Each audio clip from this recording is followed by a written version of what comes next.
Hello, everybody. What is up? How are you guys doing? Happy Wednesday. Aslan Grants, Kai 13, Chad Wilkie, your Raptor. Welcome, guys. Remind me that I should not touch working PCs, even if those are slow. Oh, no. Hey, Minddraw, how you doing? Did you break something? Okay. Let's get painting today. Votann. Good morning. Yep, ceiling. Yep. Ceiling's up. Alright. Here's what I got. Shaky cam and all. Continuing on with the Votann. Got my silver paint here.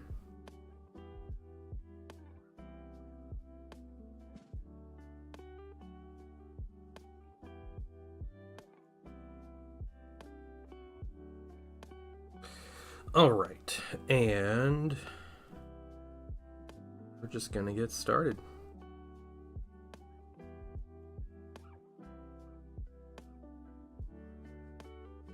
Hope you guys are having a great day. Hey, Richard Moore. What's up, man?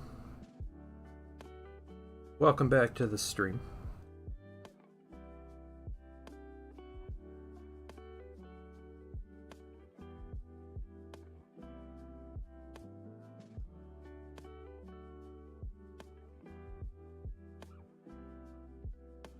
You're putting more silver on Votann.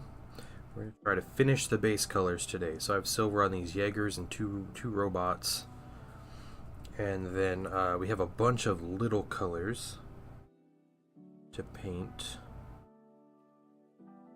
Like hair color and a bit of bronze and some black on some different minis. So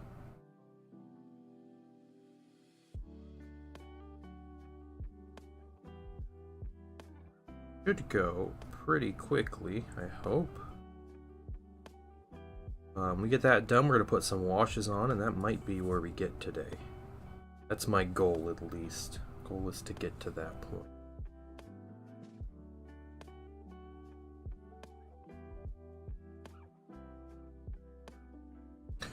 Good, great. LARP in 2 days, can't wait, nice.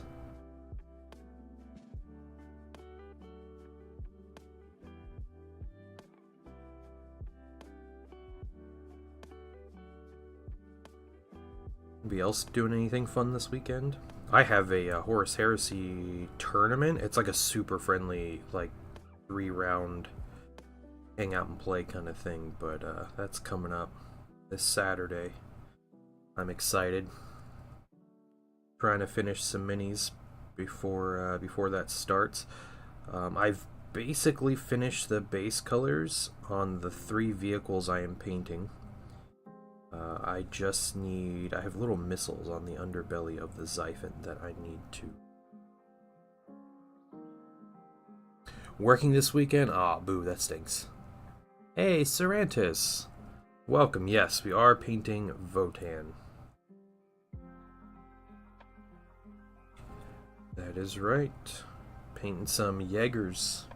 That's what they're called, Jaegers. However you pronounce it. I think I'm going to do all these buckles separate. So let's get the major silver parts are the knife and the gun.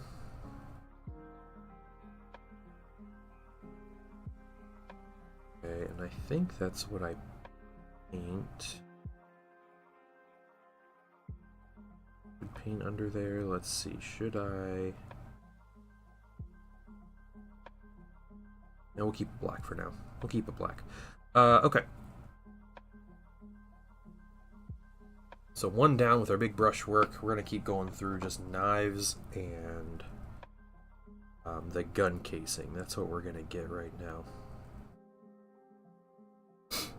Hey Loki, spilled paint pot. What's going on, guys? Bring the weather hole down. About 15 or 20 of us who talked about tailgating in the parking lot. Oh, that sounds like fun, man. Look at this. Look at this grown adult having friends. 15 to 20 friends. Wild.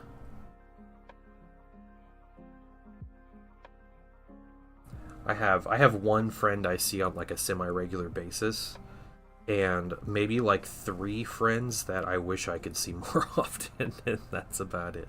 But it's like once every 6 months. I love how the dude's packing a big iron like he's in Fallout. Yeah, yeah, they look like they're in Fallout, don't they? The aesthetic on these Jaegers is kind of strange, but you could say that about just about everything for the Votann. They're kind of all over the place. Like I've said about Votann, their aesthetic is great if they had like normal, like human proportions. But the fact that they're little dwarf people just makes it kind of like funny, almost. Like I don't know. To me, they don't look cool. You know, it's like they look kind of silly.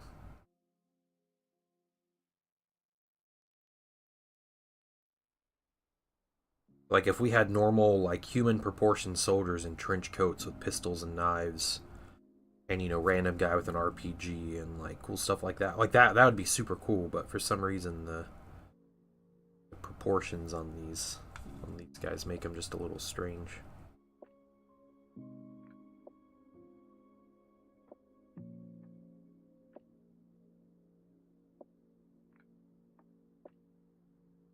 What's up? Finishing a book. Starting work on metallic trim on the Exalted. Nice, very nice. I'm excited to see how he turns out, man. You're yeah. I mean that mini's so cool, and it's cool you're doing like Slaanesh theme too.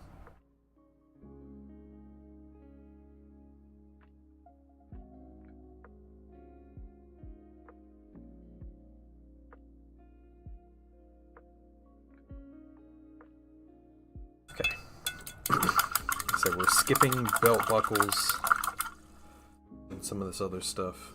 Yeah, it's like the Hellboy revolver. Yeah. What's up, Zestflock? People I call friends are either from college or LARP. Good, friendly, and accepting community. That's cool. That's really cool, though. Yeah, I have a lot of like people I'm like friendly with, and I see like mainly due to like tabletop games and like seeing people at like game nights and stuff. When I'm able to go, but yeah, that's about it. As far as people like that I consider like friends.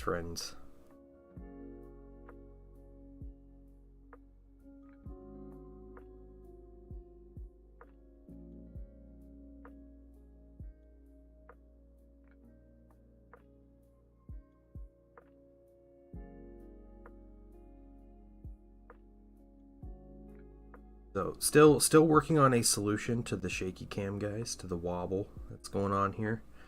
But it is so exhausting to paint like holding my arms up and stuff. It's just not something I've ever done before. Like I can't do it. I gotta rest myself on the desk.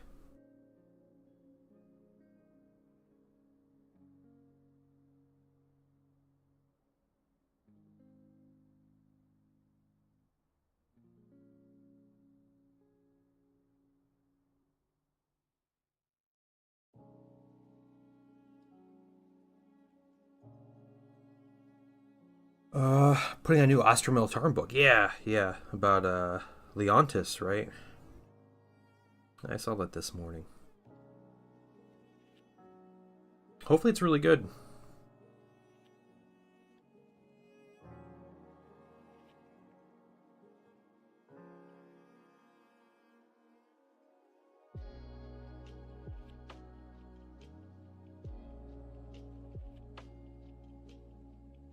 I saw a prediction. Who knows? Who knows if it's going to happen or not? But we talked about how, or we saw how Deathcore of Krieg is getting a big plastic overhaul, and Guard Codex is coming early next year. People were speculating that a Krieg like battle force with like the early Codex in it would be coming out by the end of the year, and then the Codex comes out early next year, and a Krieg is one of the holiday sets. That's scary for me because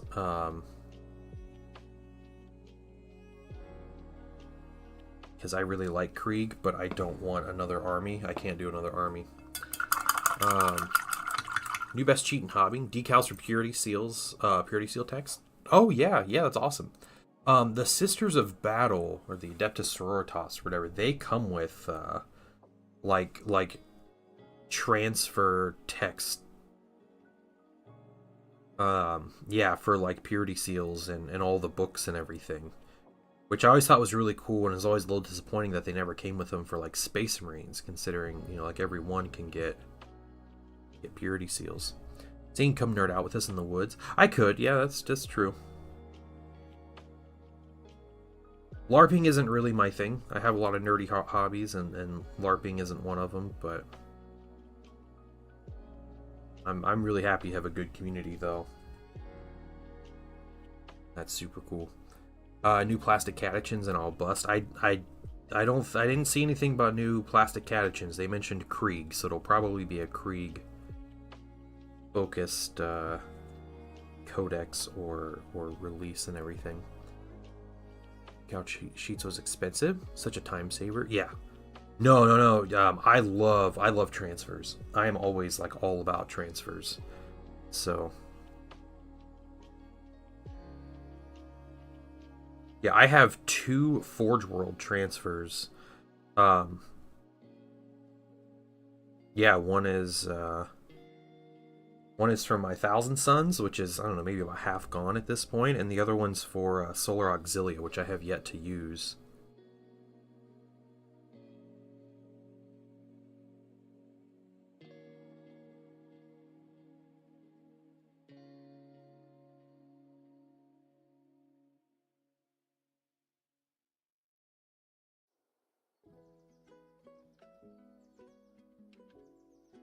Some screen design decal. Oh, that's super cool. Yeah, the Mighty Brush is the place that has them. Nice.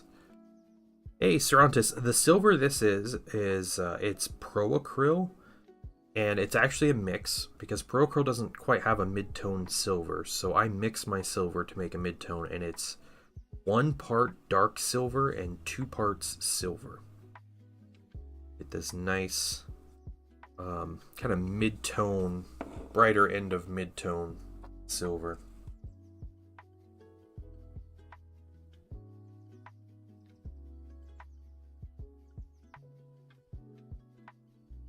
They're so blue. Yeah, their silvers are they're very cool. Yeah. I agree. Yeah. I mean, I love their silvers. I love their dark silver and their silver, but you know, they have a great paint range.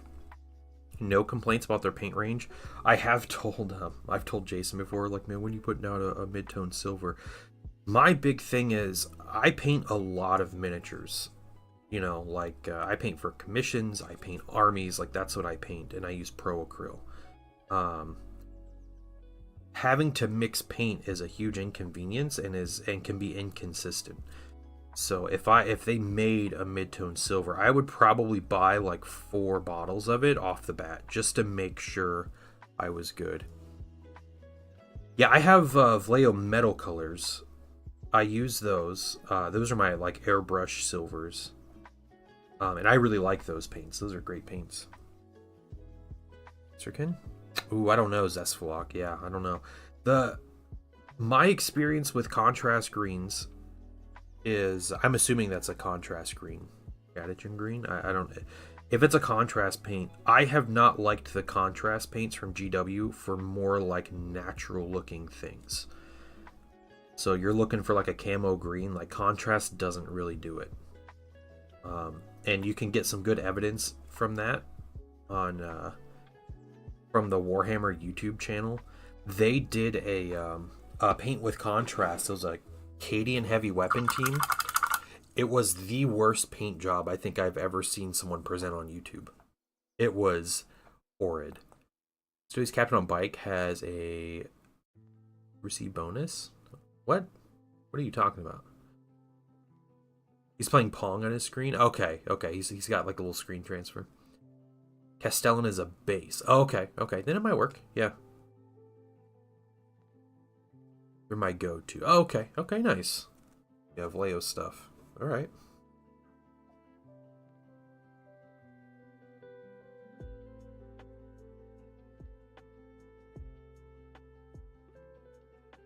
Yeah, GW's got some doozies of paint videos.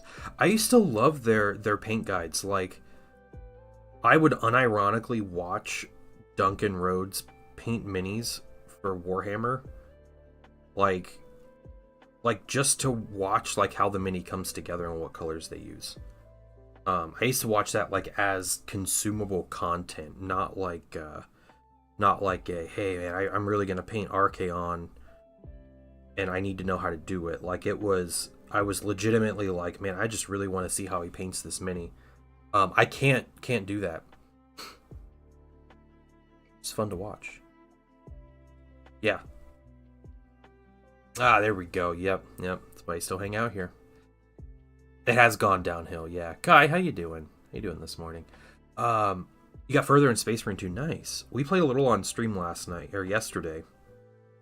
And I was playing with Smago and Zombie Bunny. We finished an operation. And I leveled up my Tactical Marine. He's level 12 right now. And I was leveling up my Heavy Bolt Rifle. I think I may head back to my... No. I'm doing my Melter Rifle next. Leveling up the Melter Rifle. And then I'm going to head back to the Incinerator, the Plasma Incinerator. I really like that weapon. I want to like the Bolters more. But the Bolters just don't do the damage. Yeah, I got the Heavy Bolt Rifle, the upgraded one that does, like... Its whole thing is it just does tons of extra damage. Like, that's its upgrade. And it's just not putting out the damage I need. Like, I still take 4 and 5 rounds to kill a Gaunt. Like, that's just not good. Yeah, against, like, Majoris stuff, it feels like they're just not doing anything. Like, you just mag dump into an enemy, and it's just nothing. The dude from the Long War? I'm not sure who that is, yeah. Yeah. Like, anymore, I don't watch a lot of, like, paint channels, unless it's, like, I'm here to hang out in someone's stream, like Crucial Blue. Like, I watch Crucial Blue every week, you know, and hang out and chat with him and stuff. But it's never so much about, like, oh man, I can't wait to see, like, what's being painted and everything. It's always, like, I'm here to say hi and to listen to the background, listen to some good tunes, and, like, have some conversation and stuff like that. And,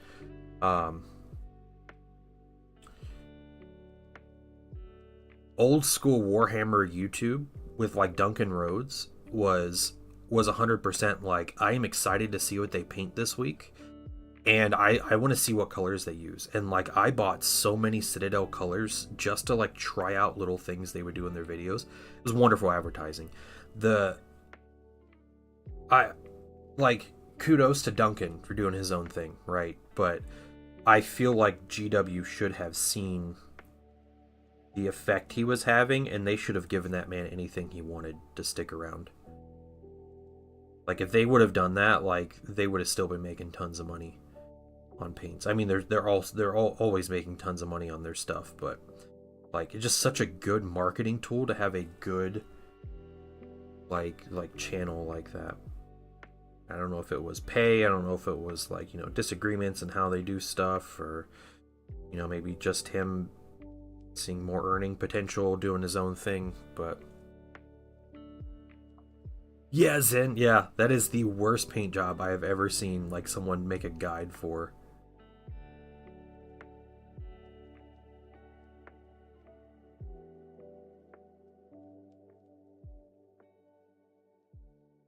Yeah, post up a link. Yeah, guys, go watch that. It is something. I feel so bad. Was it who is the guy that's doing it? It's what's his name? I don't remember his name. The guy that's actually doing the guide. Like, I don't know. He's probably just ashamed of himself after filming that. Like, I had to go take a shower. We're gonna find a painting tutorial that is something special to me. Yeah, that's true, Gosu. Yeah. Just play the gun you like the most. That's right, Cerantis. Yeah.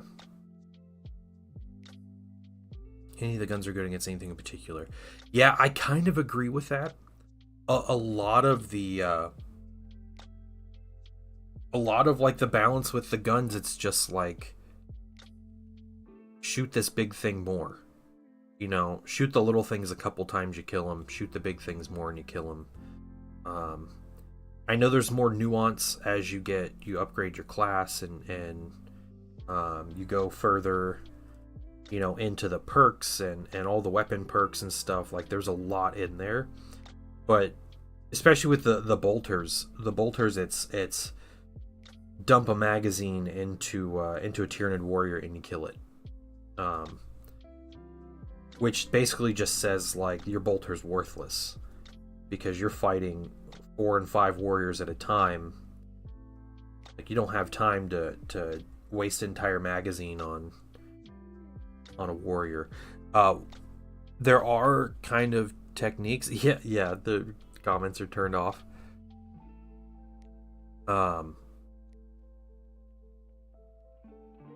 Yeah, there's definitely more enemies. I think they will add more enemies into the game.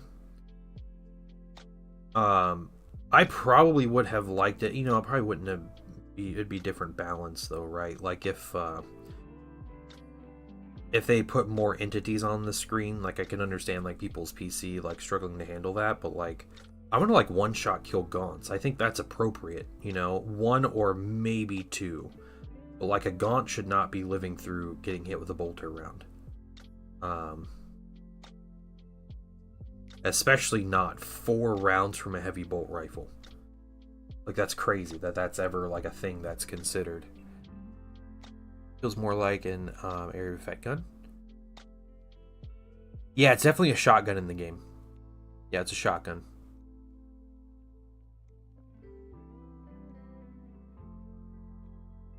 Which I kind of agree with you. Like it's a gun that shoots microwaves, you know, like it's meant to melt things, not so much like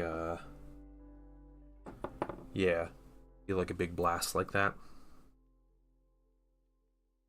But that's how it was in have melted guns in the first Space Marine? They did, and it was like a shotgun, I think.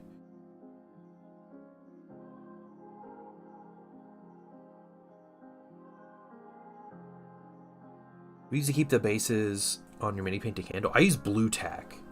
Like the name brand is like 3M blue tack. It's definitely the best. It's dirt cheap. Use a little bit of blue tack. You stick it on the bottom of the base, and the mini will pop off eventually. And every once in a while, I have to like work the blue tack because it gets covered in paint and primer and stuff. So you kind of work it, and it gets this elasticity back. Takes a long time for this stuff to die off.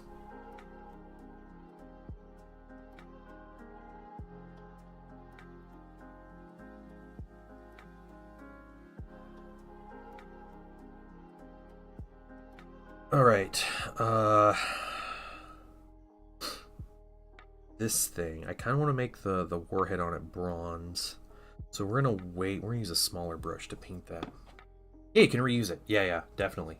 Definitely can reuse it.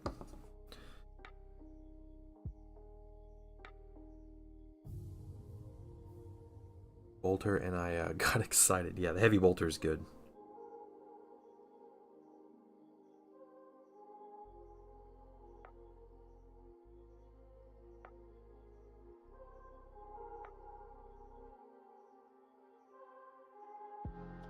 Oh, I think small brush on this as well.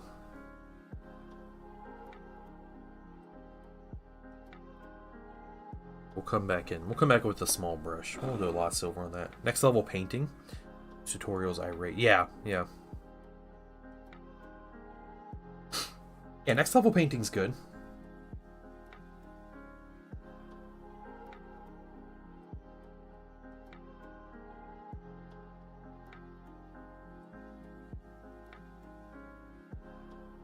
Any Boucher, is that his name? It's like Bobby Boucher.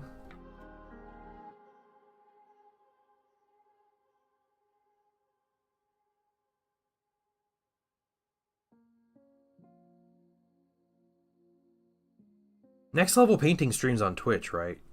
He's the guy with like the crazy mohawk and everything. Is that him? Like,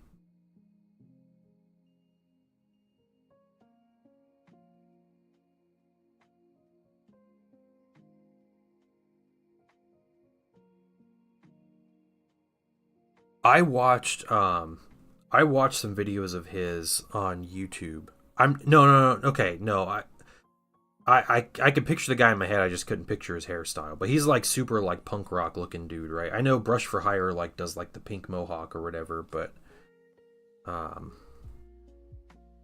yeah, Next Level Painting, uh he has like a Patreon, and he does like he talks about he has like a 9 step program on painting minis quick, from a full-time commission painter. And I watched some of his videos where he goes through the guide. It was kind of funny.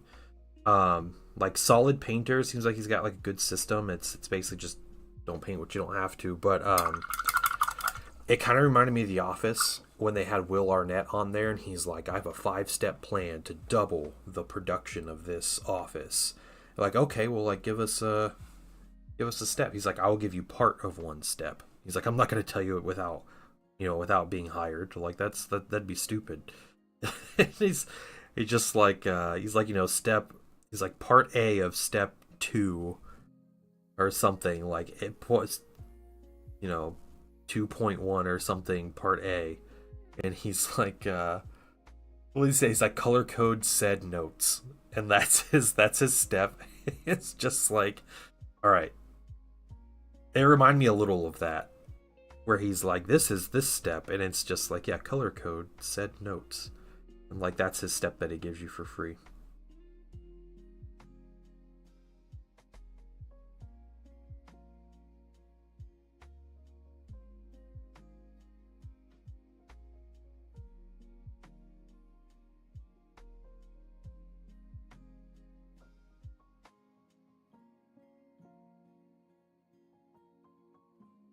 Again, seems like a nice guy. I've chatted with him a couple times. Nothing but pleasant.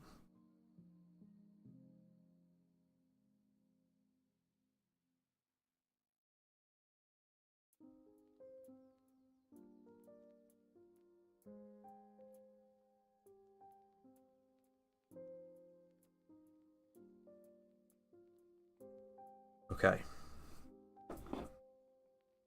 Next robot. So, all right, I got fun news here. Painting Son had his second soccer game of the season, and this is his third season playing soccer. Um, we tried something a little different with him because he's kind of one of the older kids in the league. He's still like he's a pretty small kid, but one of the older kids in the league. He has never scored a goal in soccer. Like he last season he played, he got like really close a lot, but he just wouldn't capitalize on it. Don't tell me football. The English named it soccer originally. Don't start this conversation. Um, so they caved to peer pressure. Chad Wokey, that's what happened. So he. He was playing, and he played his first game, and he got so close to scoring some different goals. It's an American stream. Get that football out of here. Yeah, exactly. Yeah. So they changed positions. So last night he played some goalie, he played some defender, and he played some striker. Right, it's striker. That's like the like offense. Um. So we told him after his first game, we're like, dude, you're gonna score a goal this season. It's gonna be your first ever goal. You're gonna score a goal this season. He's like, I'll try. And we're like, no, like you're gonna speak positively about yourself, and you're gonna say, it's like, I want to hear the words. I want to hear the words, I'm going to score a goal this season. And so we finally got him to say those words like this week, like Monday, where he is like, I don't know sports anyway, all right? Striker's like offense. It is though, right? Striker is offense. What's the difference? Please tell me there's a difference. So, just teasing. Get out of here, your English self. So, last night he's playing a game, and we talked about it in the car on the way to the to his game and everything. Like, hey, what are you gonna do when you're here? He's like, I'm gonna try my best and have fun. That's what we always say. He's like, I'm also gonna score a goal this season. I was like, I'm gonna score a goal this game. We're like, okay, dude, awesome, let's do it. He goes out there and he scored a goal. in the first half. First ever goal. It was like a good one too. Like he, set himself up in a good position. He kicked it in, scored his first ever goal. So no, I'm not going to put pressure on him to score if he's playing defense. Forward or front. Okay, yeah, it could be forward. Yeah, something where he's in a position to score. So awesome, dude scored his first ever goal in a game, and the next quarter he was playing defense. Someone gets the ball up to him. He launched that ball across the field, and their goalie wasn't paying attention, and the ball rolled right into the goal. So the kid scored 2 goals, one as a defender, and one on offense. Yeah, that was great. Yep. That was awesome. So, yeah, big congrats. He was playing like a madman too. Like he was being legit goalie or keeper. He was on defense. He was great. He was doing a great job as defense. They switch up positions. Like every quarter. They have more players than they have like spots available on the field. So like he sat out one quarter and then he jumped in the other ones and played. He did offense, he did defense, and then he did goalie in one. Yeah, he does. And I think sometimes he kind of gets down, he wears himself out, or he's like not as motivated, but man, he scored that goal. He was like ready to go. And so never scored for my school. Oh, that stinks. Yeah, he'd be a good midfielder. Yeah. But as defense, it was awesome because he was. I'm not sure like professional defenders like what exactly their technique is, but with this age, the good defenders, what they pretty much do is once that ball crosses like the midfield, you'll see a good defender because immediately they're running up, they go right to the ball and they just kick it down to the other side of the field. And if they can get that like big kick, they get the ball down and that's it. Like that's where you can tell like in this league that you have like a good defender because they're on it. They know what's going on. And he was doing that. It was awesome. Like nothing was getting past him when he was playing defense. So he's doing a solid job. They won 8-2. So they crushed the other team, and this was the same team they played this past Saturday, and the game was tied 7-7. So, they did really good. His like best friend plays on the other team, and she was really upset when they lost because apparently my son and his friend were trash talking each other at lunch yesterday about who's going to win. And he said they were just having fun.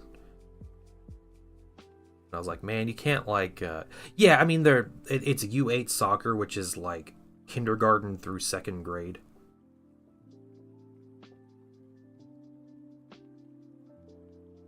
Yeah, so that's it's a small league too. Like this is just a little community league at like a local park.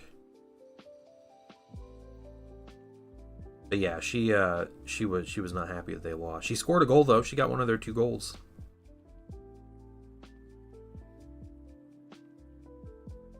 Americans more advanced than the Brits.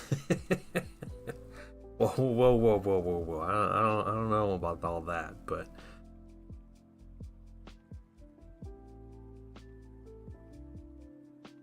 see, I think that's it. Just the buckles and stuff. Little ring thing here. Yeah, the grass is always green. It's not green right now, man. We've been in a drought forever. It's just like dirt everywhere. Girls weren't even allowed to play. Oh, that stinks. That's crazy, yeah. I think when I was a kid, I played soccer when I was little, and I think there were girls playing soccer when I played, but I was like 5. So, that was forever ago, and I don't remember. Okay, let's get Let's get the Jaegers first, and then we'll come back to the robots.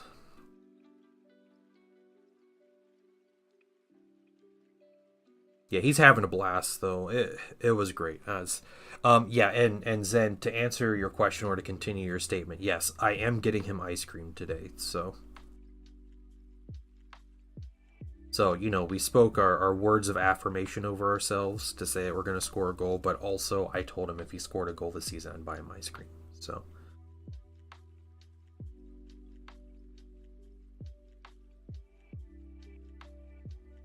of course you. Yeah. Yep.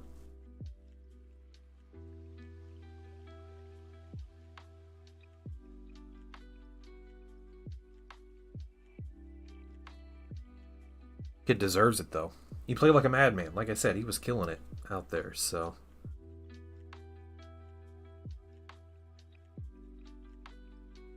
he deserves the ice cream.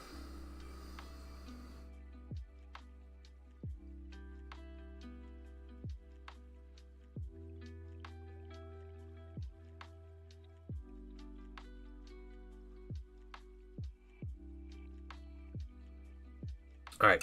Hey, I gotta show you. Zen. This mini looks so wonky right now. It looks so bad.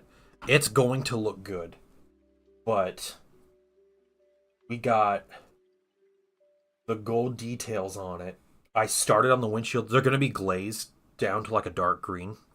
I just had to paint these missiles, and then I'm gonna wash and start all the highlights and stuff. Yep. So crazy, crazy colors, but we'll get it. This is a Xiphon Interceptor. It is a Horus Heresy Space Marine jet. Yeah. And this is the base. So I had this, I bought this base topper to go on the base, and Zen actually cut out in the file the space so the flight stand could fit in there. Looks like a very old plane from Star Wars. Yeah, it has a bit of like an X-Wing vibe, right? Like a little bit, like that front end and everything. Yeah.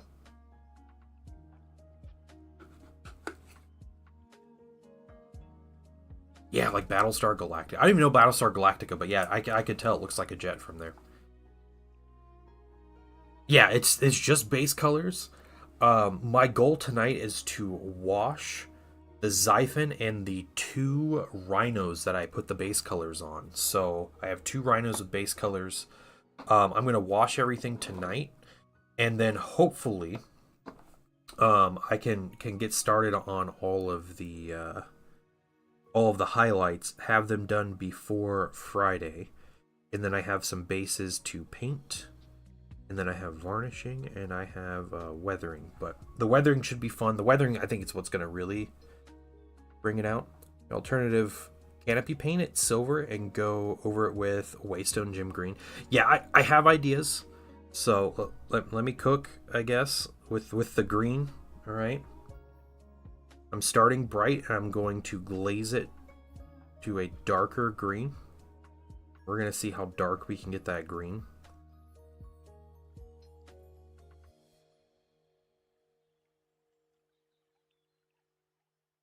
Let him cook. Yeah.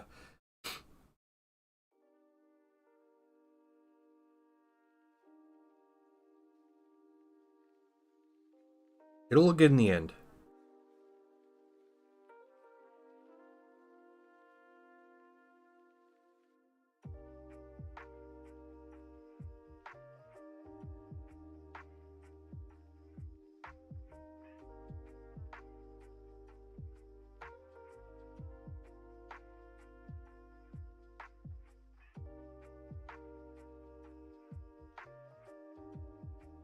I look for cheats. I hate glazing. I'm honestly terrible. Yeah, I'm not super good at glazing either, but we're gonna do it anyway.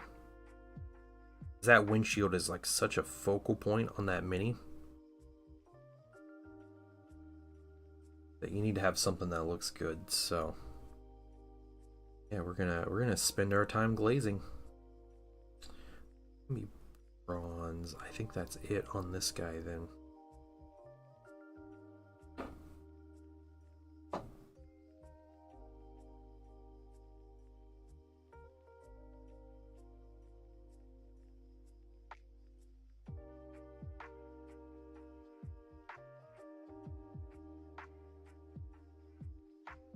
Just glazing is something I use a lot.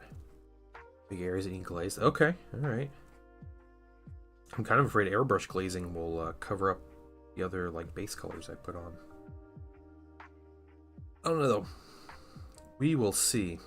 We'll get there when we get there. I'm like, let's get the wash on and then I'll get to the next step. Very much trying to not get ahead of myself.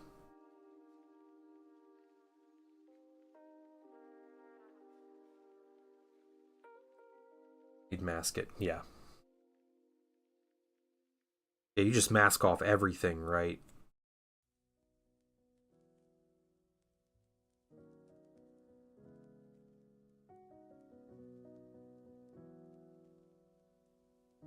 Is filtering or glazing with my airbrush essential to me for larger minis. Oh, okay.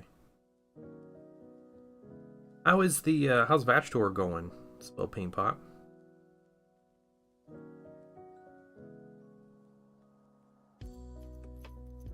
I'm telling you guys, if I had like just like a fun project, like a big mini to paint, I think it would be a changer of ways.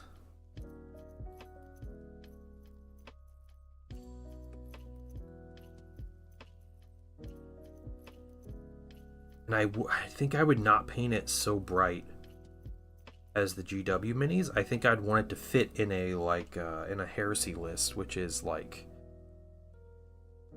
you know, I'd want like more muted colors and more of like mystery around it and everything.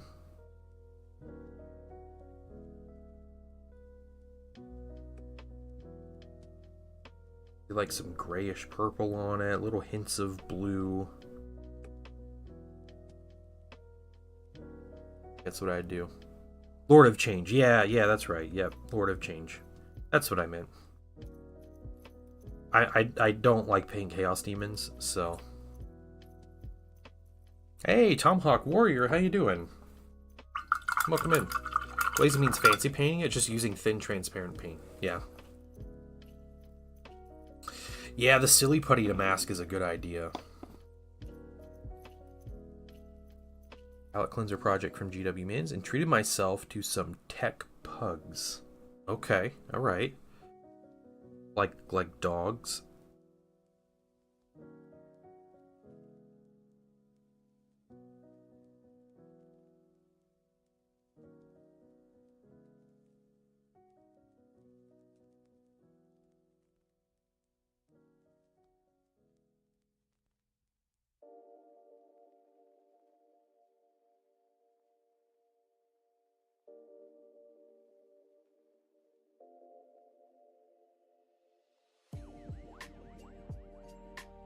Half price, I couldn't say no. Yeah, that's awesome. Tyranids with the heads of pugs. They'd all be asthmatic. Like they couldn't function. They just drop down the plant, they're all out of breath. Just struggling to breathe.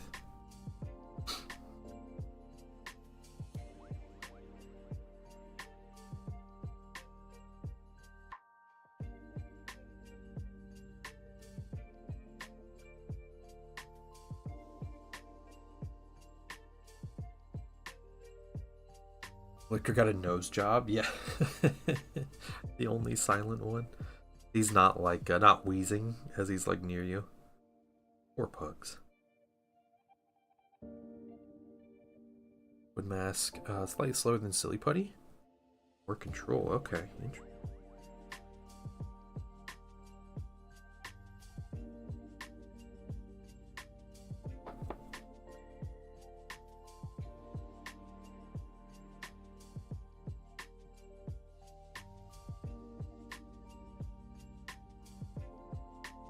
I saw someone on Instagram is doing airbrush commissions, and they literally they posted a picture. They did a 1,000 Suns commission for somebody, and all they did was just airbrush the Tamiya Clear Red on their minis. That was their entire like commission.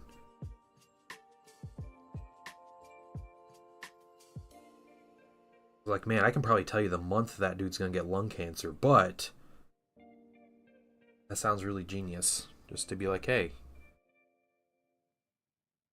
paint this, or like, I will airbrush base coat your minis.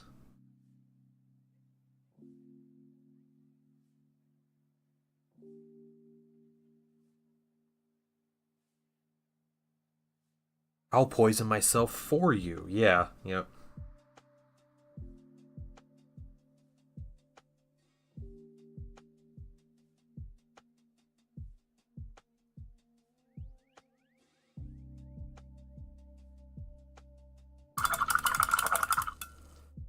Aim for a really well done candy coat and nothing else. Yeah, yeah, because it's definitely a lot of like it takes time and there's like some technique that goes into it, right? So I am not I am in no position and would never like hate on someone for paying for someone's painting services because that's what I do. But um someone actually linked that post to me of him painting that as a like, hey, look at this, someone's stealing all your Tamiya clear red paint, lol. And it's this guy just doing commissions.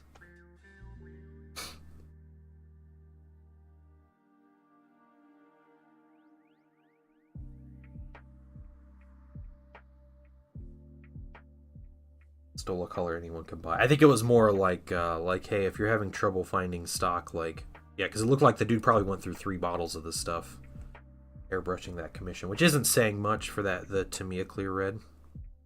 Listen, man, I'm not here to break down and criticize other people's jokes about me. All right, you guys say stuff enough. I just roll with it. All right. I give it a hearty chortle and an LOL, and I move on with my life. That's it.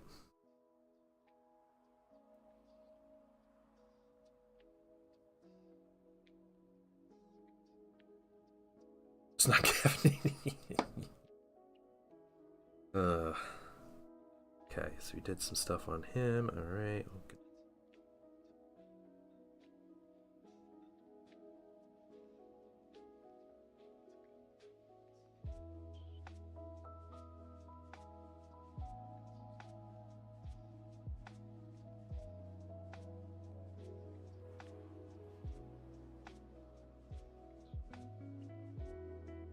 All kinds of mistakes.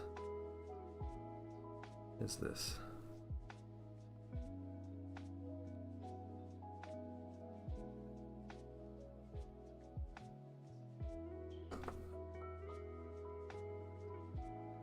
The feedback, I'll post something in the whip if that's cool. Yeah, yeah, just let me know when you do.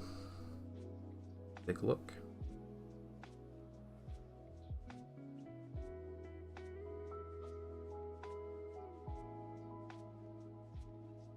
I'm excited to get those Thousand Suns minis done. Once I get those vehicles done, I will actually have to shift my display shelves and get a third shelf for my Thousand Suns display.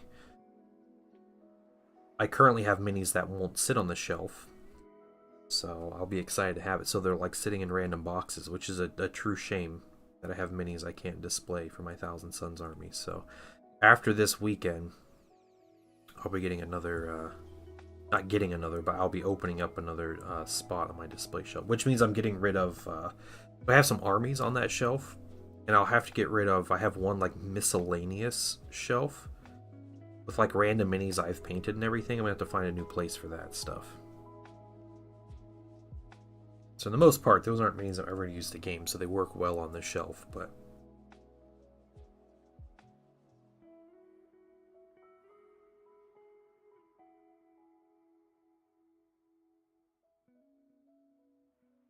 I have room for Thousand Suns.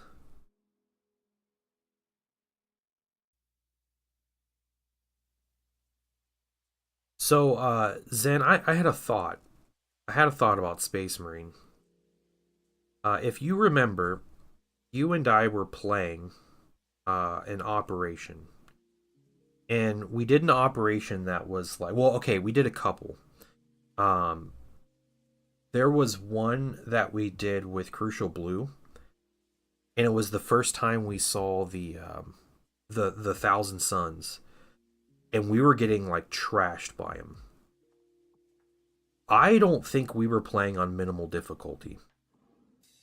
I think we were playing on the average difficulty. And there was the other one with the puzzle and the Helldrake.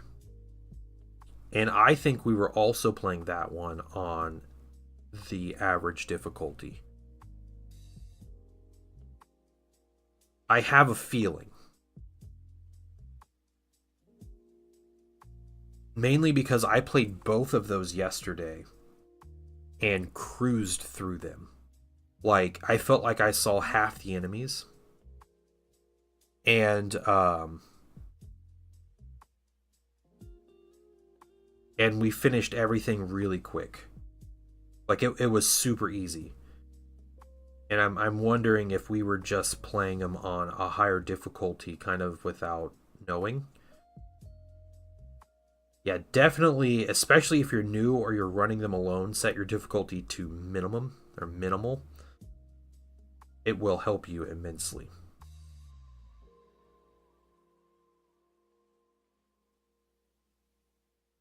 You think so too? Yeah. Because man, it was rough. It was rough. Yeah, it really is. It's pretty when you're playing them on your own on minimal, especially like if your characters aren't leveled up and everything. Like there are some challenges. You know, like you got to take your time. There's a lot of dodging. Like you can get swarmed and everything, but you really like figure out the difficulty, and once you kind of have the AI like pinged or whatever, like it's pretty easy.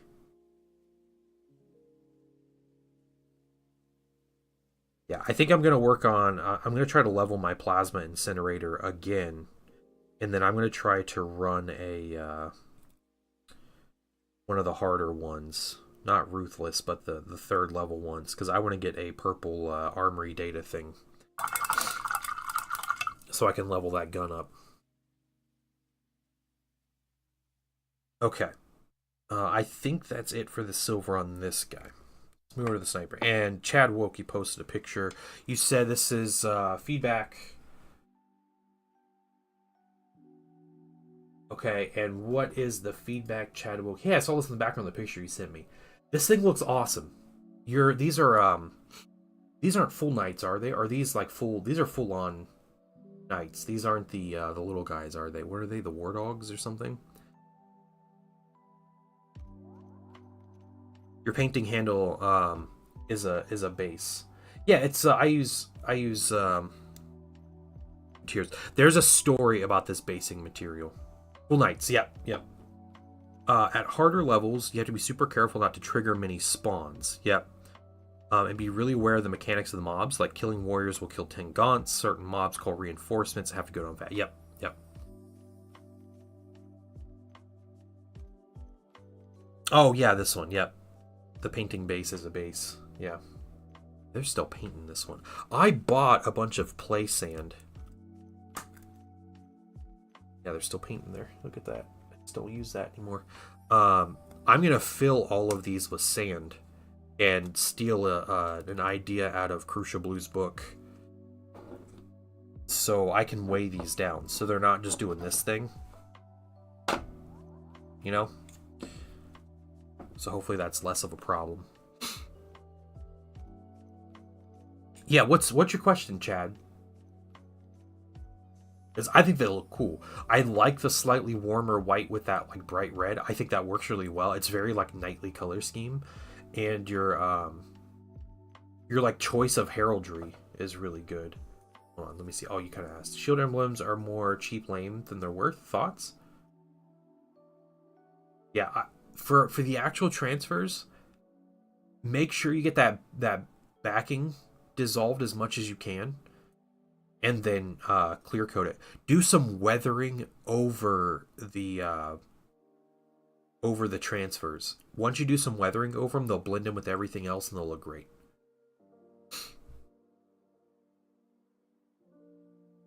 Yeah, I think they're really cool though. Maybe if you really want to change it up and make it look like the heraldry look a little more distinct between them, the background on those shields. So like split some of them in half, do like stripes or checkers if you want to or can, maybe quarter some of them. Like change up the colors, incorporate some like black or yellow in the background as well. Do things like that. That'll help you like separate out the heraldry besides just having different transfers on them.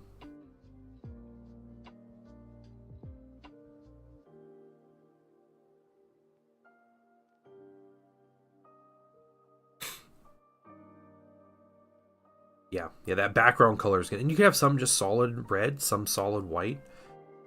I would say red, white, black, and either yellow or blue, not both. And I think those are 4 good colors to mess around with to split up that heraldry.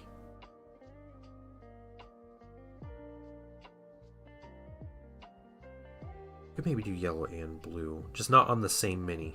Pick yellow or blue if you're going to be adding those colors on. I don't know why, but the feeling tells me that putting yellow and blue kind of changes it too much, or does something that you don't want it to.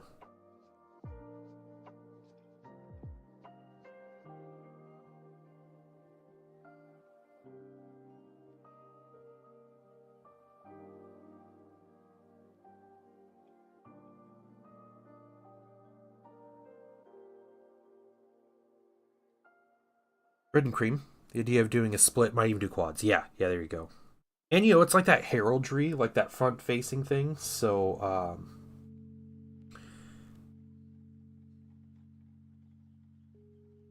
like you can put a little bit more time into that, right? Because that's definitely going to draw attention from everything else in the mini.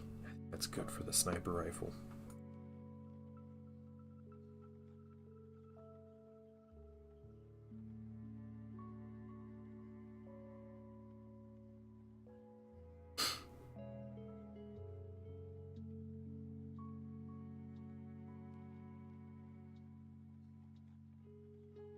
Goodness. Okay. Weird texts.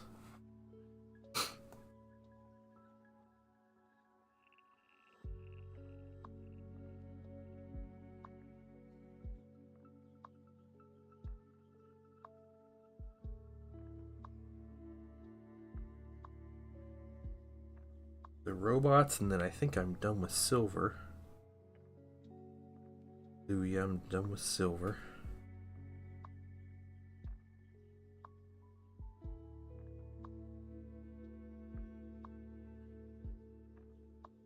Yeah, and if you want good inspiration, I know like you can just look up like historical sources, but good inspiration on heraldry techniques and like painting them on minis. If you look up Bretonia, like you've been in the hobby for a while, so you're familiar with like Bretonia and stuff. You can probably find Games Workshop's old guide on painting Bretonian heraldry from like their old Warhammer Fantasy Codex. Just picking my Knight Tilt Shield. Is this your award-winning Tilt Shield?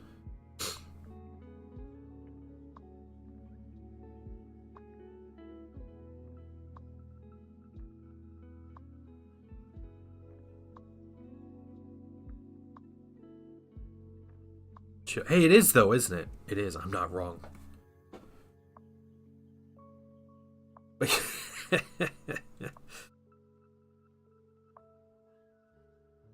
you got like transfer. Those are transfers, right? Gosu that you just weathered down.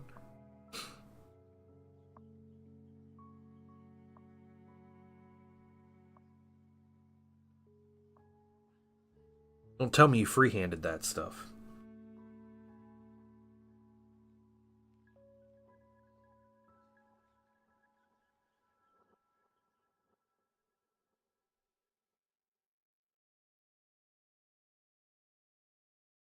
Yeah, just transfers. You weather them well enough, and you can't tell. Like it's questionable at that point.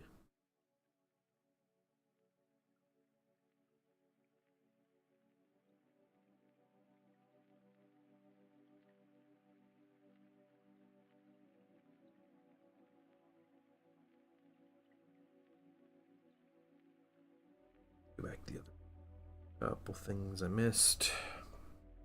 Lots of schemes to review as well. Yeah, I used to use the Citadel Color app. haven't got on that app in a year or two.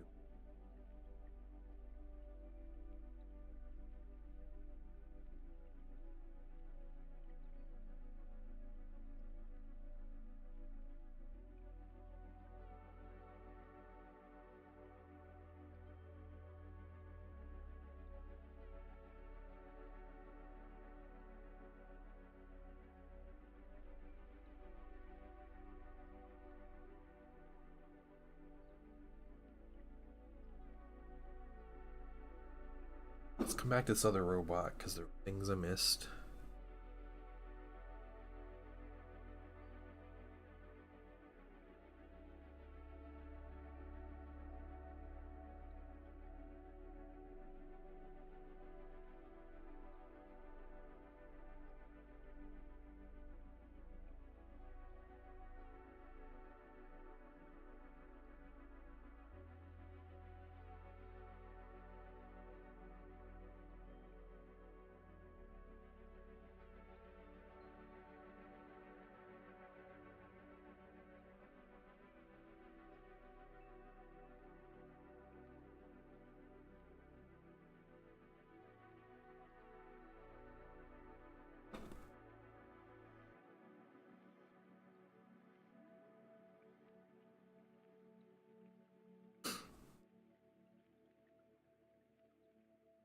Okay, cool.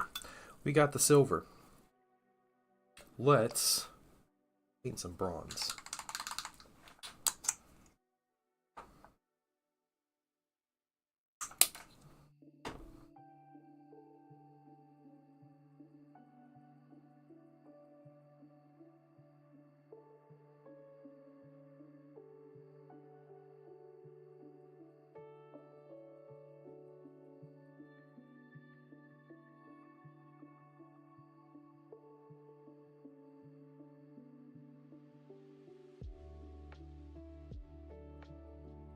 My next commission is Horus Heresy stuff, which will be fun. I'm going to be painting Emperor's Children. I'm pretty excited about that. We're going to paint the head of these hammers all bronze throughout the Berserkers just to get this color through here.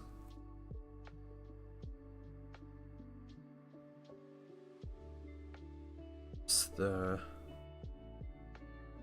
front and the back. Just do the front. Just the front. Promotes energy transfer. I don't know. Big thunder hammers.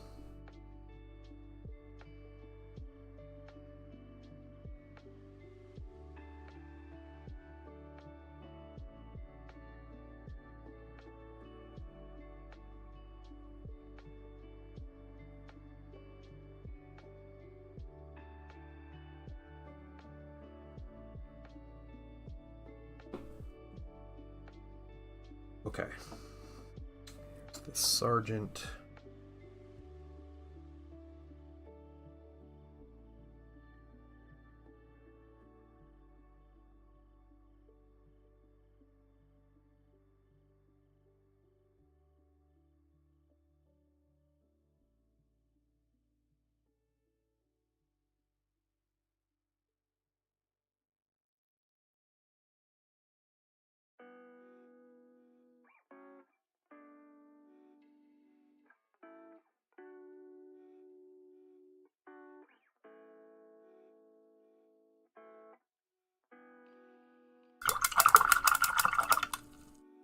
Realized this guy has some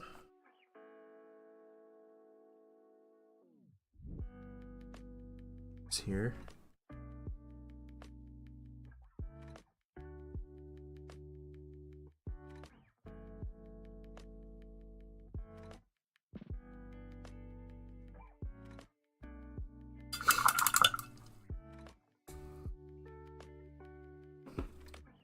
Okay, other bronze. These guys, if I don't see anything, we'll go to Berserks. Oh, do you know he transfers my next night? Scumbag Customs. Oh, cool. Alright. Knights are such like a cool blank slate. That to me is like the most interesting thing about Knights. Like, yeah, playing them or playing against them is okay, but like the hobby opportunities with them is really cool.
So Gosu, or anyone here who plays Heresy or collects for Heresy, I'm assuming the next thing Games Workshop announces for Heresy is a melee weapons upgrade kit.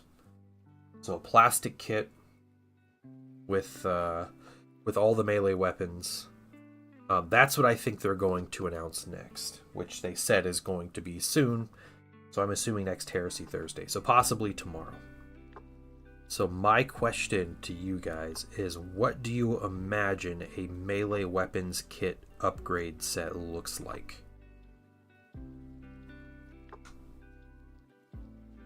We'll assume it's a plastic box, right? Like, what does it have in it? How big is the set? What do we got? I'm thinking. So they're doing 40K launches.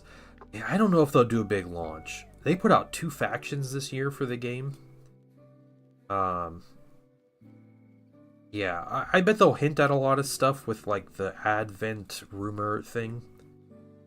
But I don't think they're going to release anything big this winter. But I think it'll be chain swords. I saw people talking about chain axes, but chain axes are a Legion specific thing to World Eaters, and they said they're not doing Legion specifics.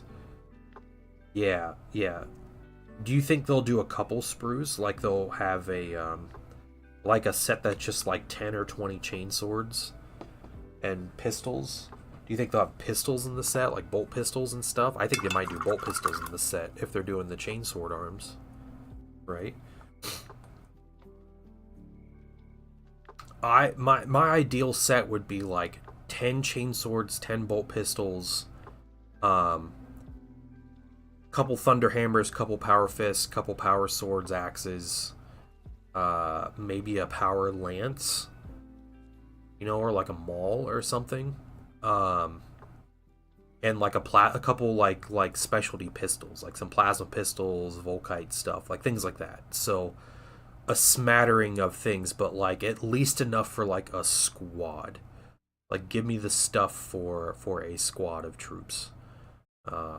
That's what I would hope. Chainglaves probably not. Chainglaves are even more like specific to a Legion than chain axes are.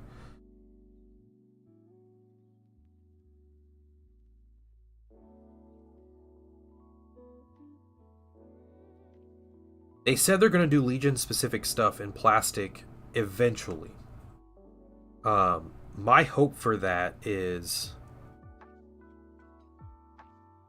like a set that's like a Legion set.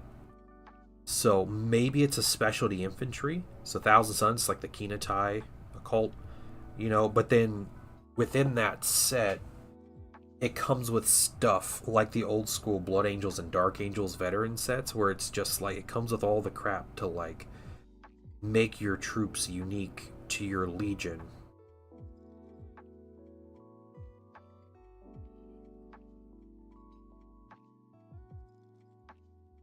But it's all just in like one set. Mentioned Plastic Legion. Yeah, yeah. Yeah, so Legion specific stuff is coming.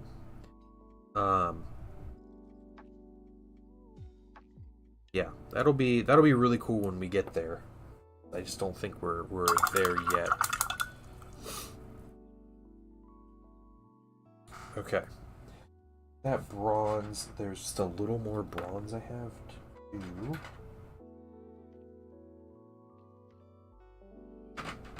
Figure out something with these weapons. I'll do some bronze on those.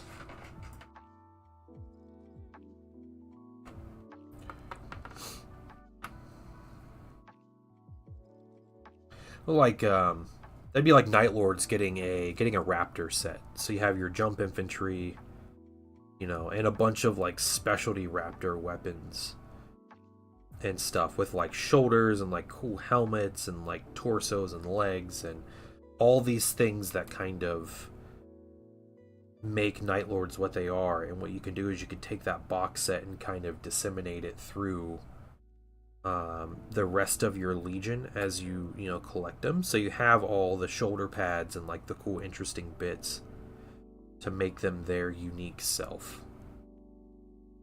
That's what I see. And I can see a you know, World Leaders box with chain axe wielding maniacs.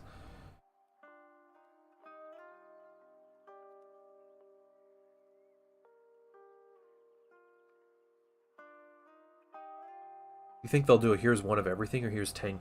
So for 1,000 Suns pack, if they did it like I hoped, it would be like Kinatai Occult, which the Kinatai Occult squad is a they're like power armored dudes with a bunch of embellishments, but they carry 2 force weapons, double force swords. So that would mean a box of 10 would have 24 swords in it. But you don't have room for things like pistols. And there might be like some other upgrades in there. Because they can get other stuff like plasma pistols and things. So maybe there's some like Aether Fire plasma pistols or, you know, something of that caliber in the box as like an upgrade piece. But I would hope for 1,000 Suns kit that I get some like tabards and yeah, some cool melee and like interesting looking weapons. The advantage 1,000 Suns have is their kits, their 40k kits blend so well into 30k that like they kind of already have a bunch of upgrade sprue stuff. I've used a couple rubric pieces through my 30k army, but I've never purchased a box of rubrics for the sole purpose of using in 30k. I don't know, what did I say? They're 40k what?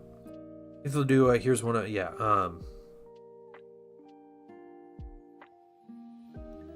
but yeah, I had thought if I was ever going to do like a veteran squad, I would just buy a rubric set and basically make the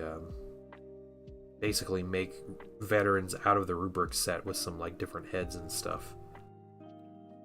And 99% of Warhammer gamers want to have more specific and unique things with their armies. W40k range is people having people paint their generic Primaris Marines the color of the faction they want to play. Yeah, that's true. Yeah, very much is like that, isn't it?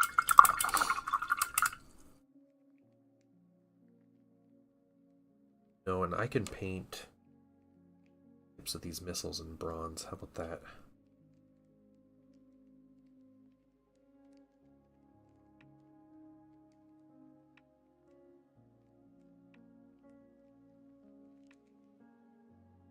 If it were 40k, I'd say they just release a Loyalist and Heretic Bits box.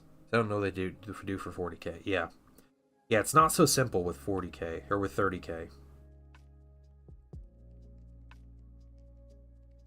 because they all kind of share things, but then it's each legion has very unique like styles to it.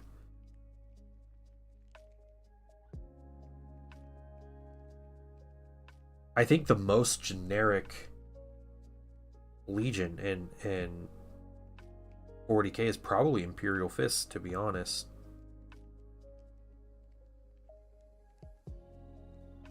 Like, they are the one that you play, like, you could collect out of the all the basic boxes they have, all those bits, everything that goes in there.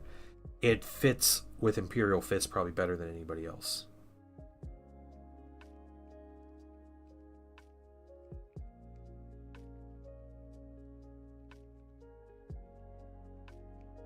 My poor Thousand Suns are the worst. Worst in that sense. Sorrentis, this color scheme, this is a commission I'm painting. And this color scheme was picked by the gentleman I am painting these for.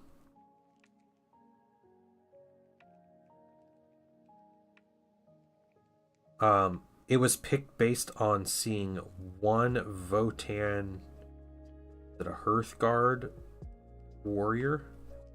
So I am trying to take this color scheme and adapt it out to all these different units.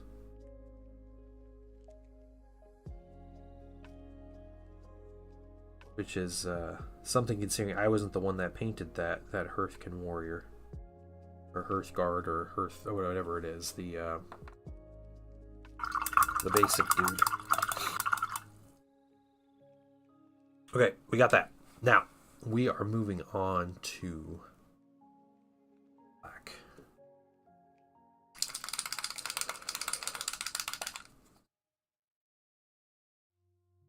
I didn't say that, Zen. Whatever, man. Whatever.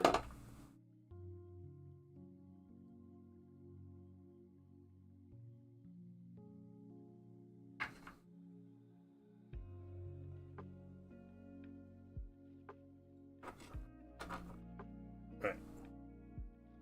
Set you guys up. Way with you.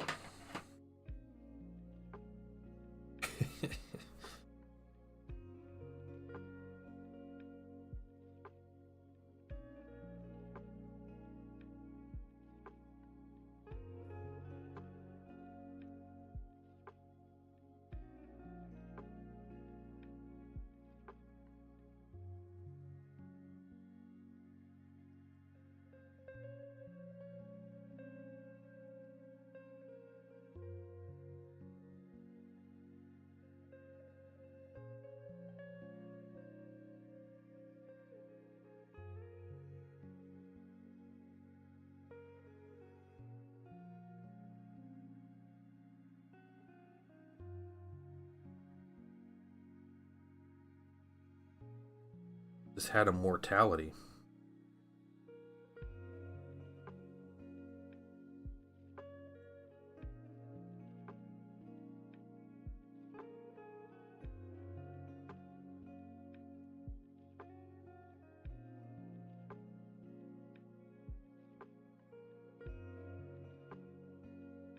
It's good. Basic go.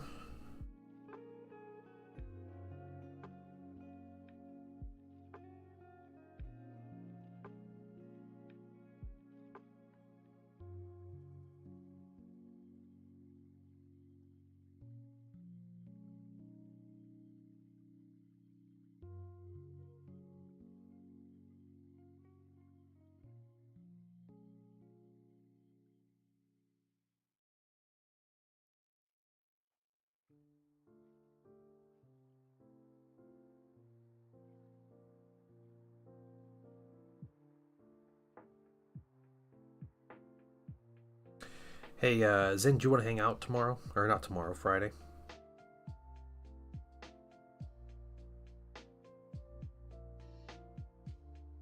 I was thinking, I really need to paint, and yeah,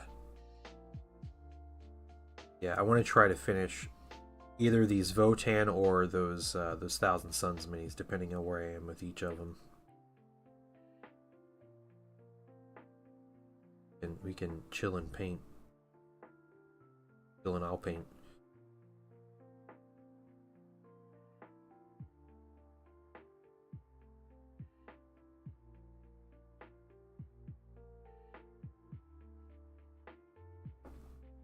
Check whip. Okay. All right, I'll check in just a moment.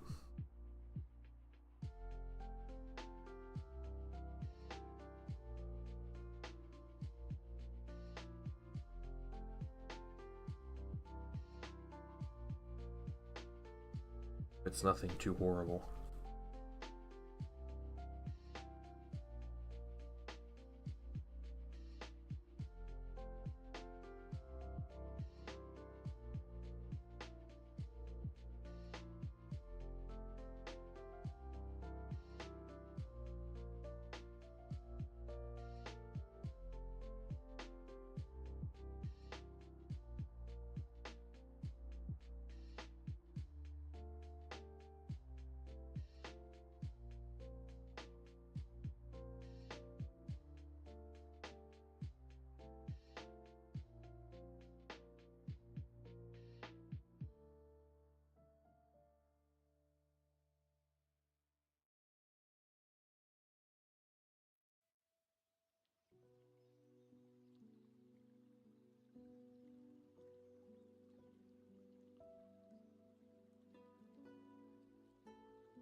How do you get on the community submissions? I just post and finish projects and I'll update it eventually. I haven't updated it in a while. So I'll get to update it sometime. Yeah, that's all it is. There's no requirement. I just anyone who's posting finished minis will one day get their minis showing up on the Oh no. Oh no. Yeah.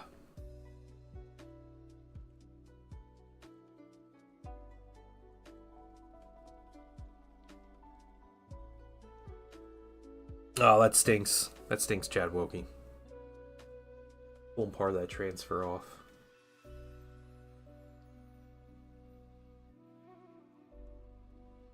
Hmm.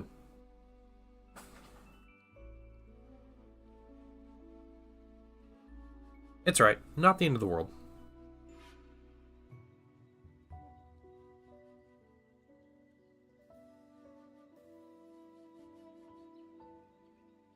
I think I didn't like it anyway. Yeah, yeah.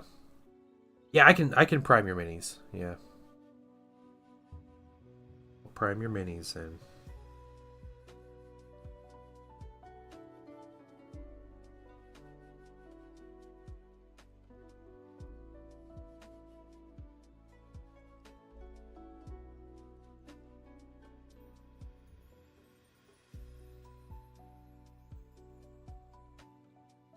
battle damage. Yeah, there you go. You probably could just go with it if you really wanted to.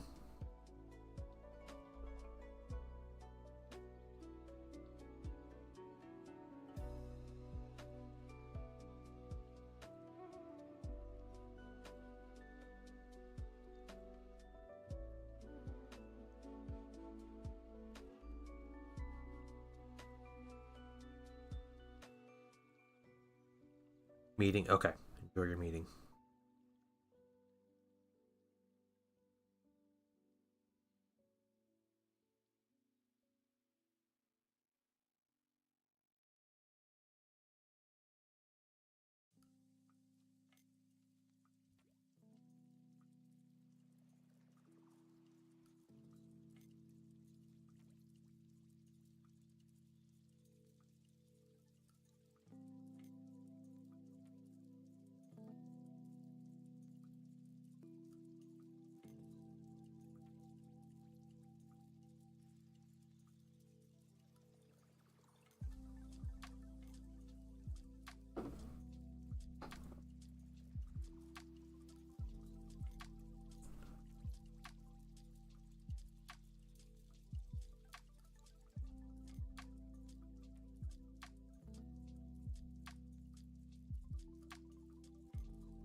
We're just going through with black, getting all these little like tubes and pipes.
A couple more berserkers to do.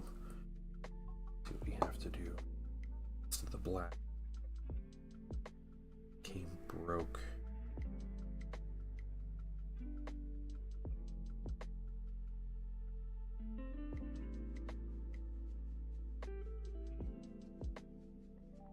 Fortunate.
Almost to the point where we can put washes, minis, and hopefully the highlights will go really quick.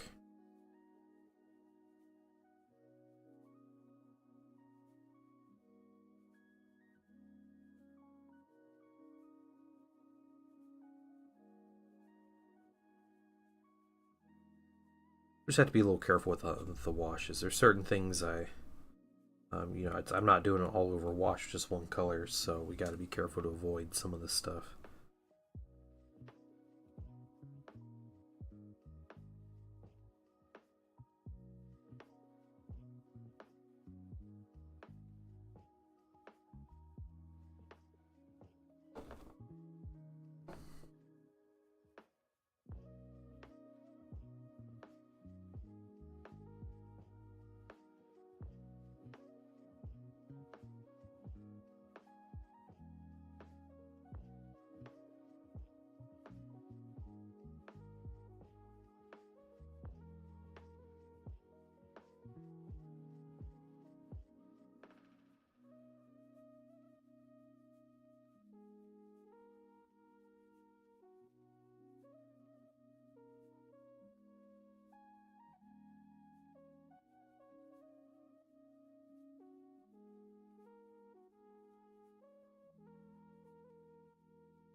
Get the wash on these minis. We need to let them dry.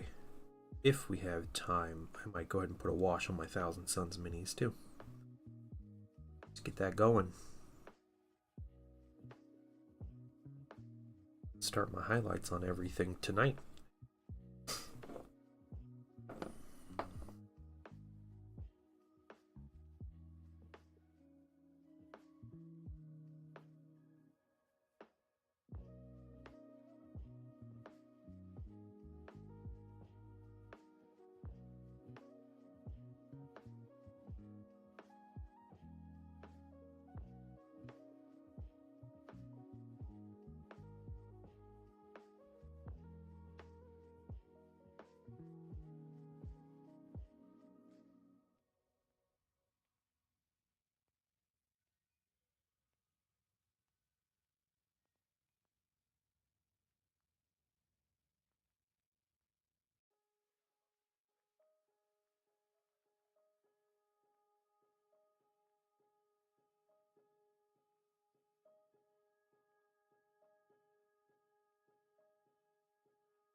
Okay.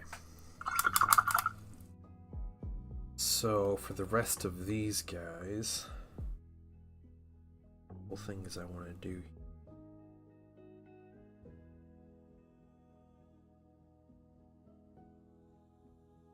These things black? I don't even know what these are. Canisters.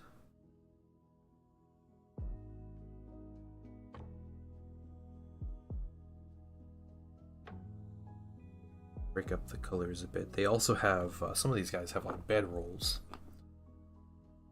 Bedrolls, I think I want to paint orange, so we'll get our orange back out in a minute. Done with this black.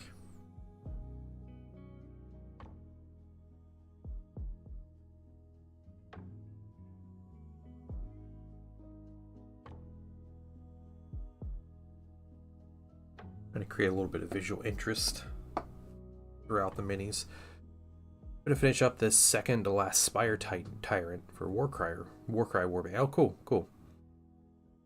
Project instead of taking my sweet time. Hey, that's nice though. You get to do that, right? Are you planning on playing Warcry, or is it just kind of like a thing, just like a fun painting project?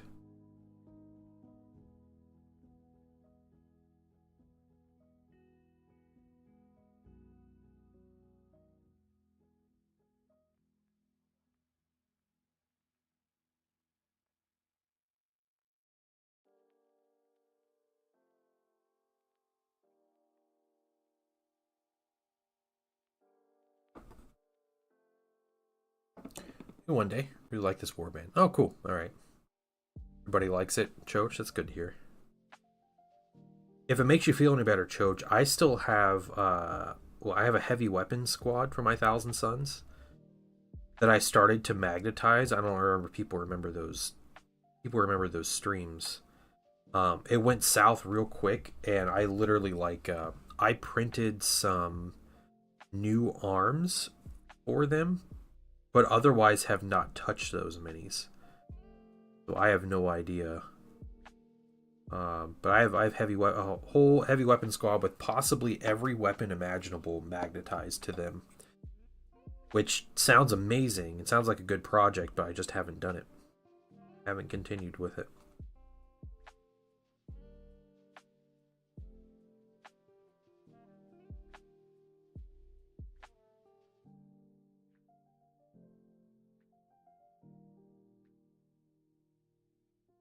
Warbands at GW discontinued rule support for. Yeah. It is a lot of magnets. Yeah. In total, I think it's 140 magnets, at least, somewhere around there. It was more the like drilling and other effort that went into it that was the problem, because drilling out the holes in the arms was just destroying the arms. So I found STLs for heavy weapons, uh, and I actually had Zen go in and edit magnet holes into the arm sockets, like the shoulder sockets and the arms. So they should be good, but I just have to test them out and make sure they actually fit with the arms and stuff. Which is just something I haven't done. You know, maybe next. I don't know what I have going on. I did happen to pick up another Solar Auxilia rifle tercio box. So one of these days I'll have some more Solar Aux to paint. Because I really like the inventory aspect of that. I like that box set too. Like, it's a good set. Give me them numbers, you know. Yeah, they're good to paint. They definitely take longer to paint than my actual Marines do. But I like my color scheme with them. And they look good when they're all painted up. And, you know, for multiple squads, I have ideas to, like, separate out the squads and the Vexillas and stuff.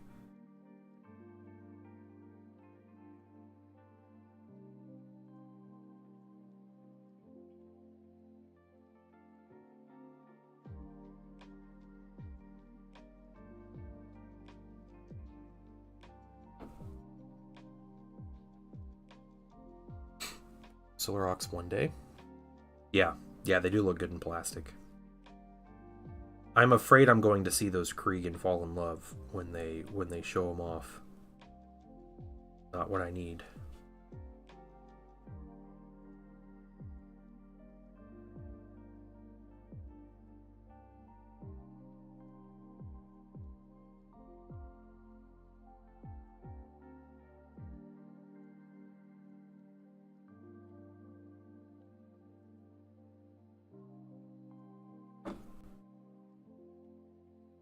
Workeye TBD, no save rolls. Oh, okay. Is that like that's like Middle Earth then? Middle Earth doesn't have saving rolls either. Wonder if they borrowed that aspect of it.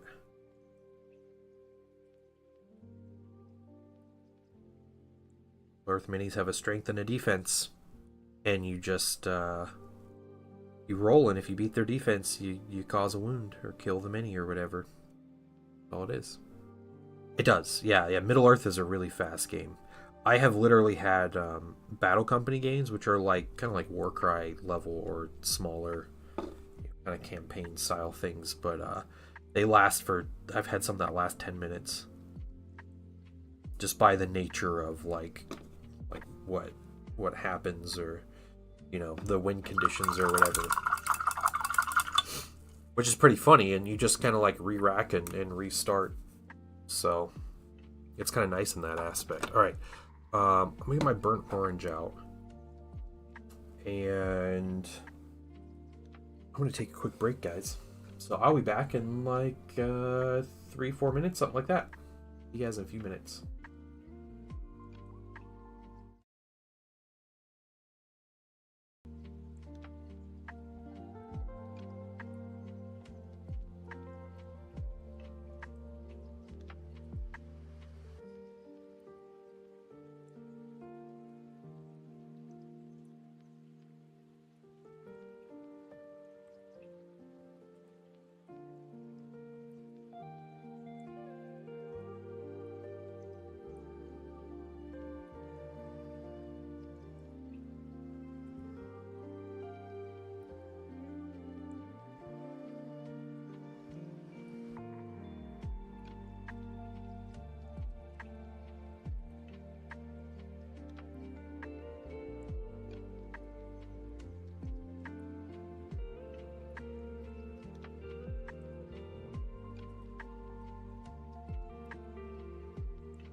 Alright, we're back. We're back. So, we're getting orange out. That's what we're doing. We're getting a couple different things orange. This is burnt orange, by the way. Smaller brush. You're going to go through these Jaegers and any face masks or bedrolls, which this person has none. Has a bedroll.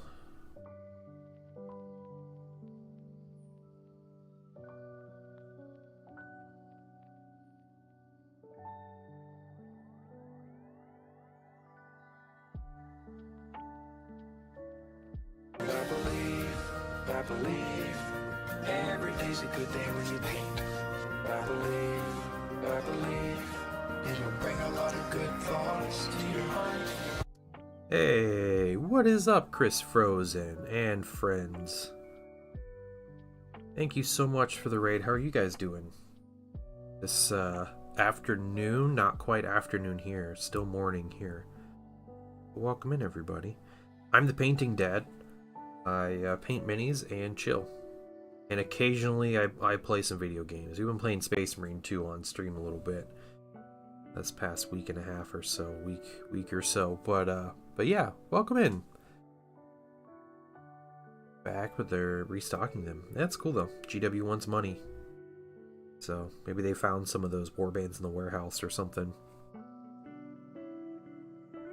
I hope everybody is doing great. And Chris Frozen, I hope your stream was great. Guys, go check out Chris Frozen. And give him a follow if you don't already.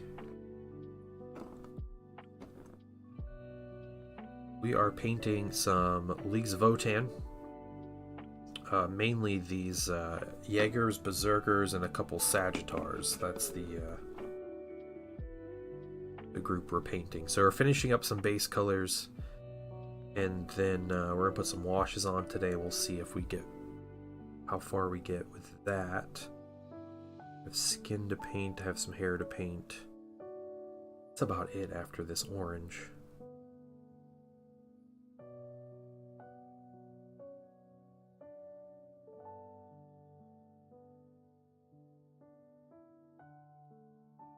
Yeah, if you guys are into chilling out, relaxing while you hobby or something, I feel like this is a pretty good place for that.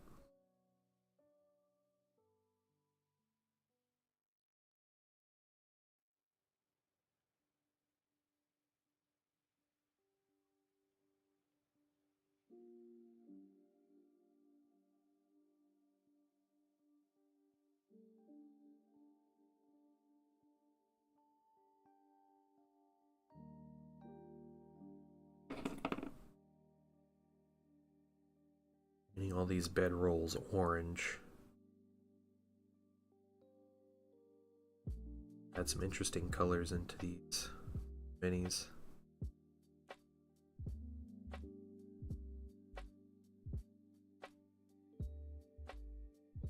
Joach, have you played Space Marine yet? You been playing it or no?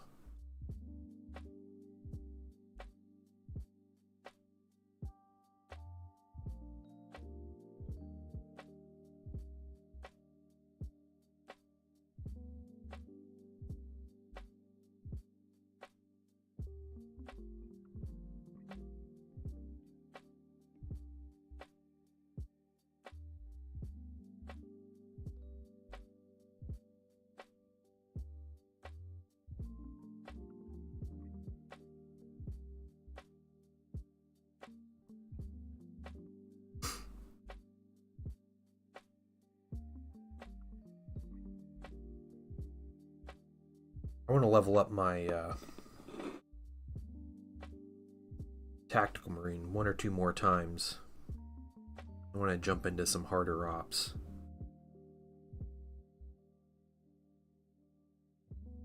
So I want to get the loot. That's what matters.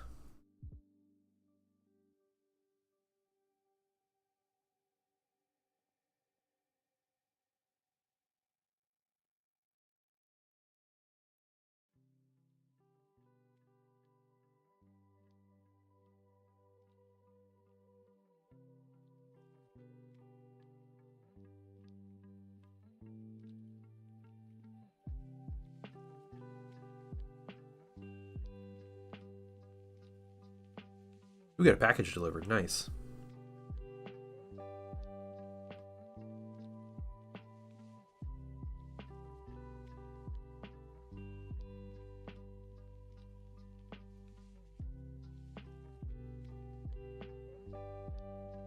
Like the Tactical Marine? I think one of them, a sniper, and then something like frontline to grapple a guy. Yeah, and you're storming. Okay, nice. Yeah. That's fair. The Tactical Marine is definitely like a team player, right? In my mind, it'd be harder to solo as a Tactical Marine, but I guess he's got like the versatility. A little more like well-rounded. I notice when I play, I'm almost never... It almost never happens that I do more damage in either ranged or melee than anyone else. I'm always like right in the middle of the road. But getting the Auspex scan leveled up and focusing on that, I think, really adds a lot. Like that Auspex scan at the right time can do a lot to help you.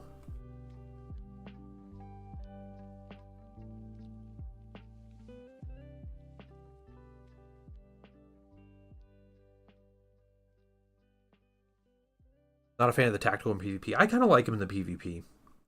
The bolter isn't as anemic in PvP as it is in the ops. Like just running up and putting rounds into people seems to kill people a lot faster than like the Tyranid warriors in ops.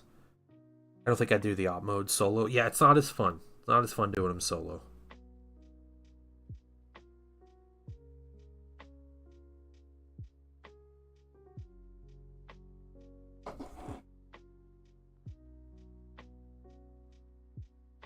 No bedroll, but this person has a face mask. We're gonna do skin next.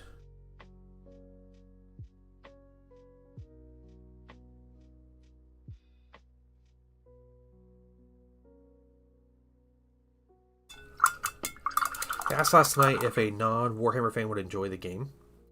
Yeah, I think so. I think the advantage that game has is it's just a very, like, it's like a really basic shooter, right? Like, that's kind of the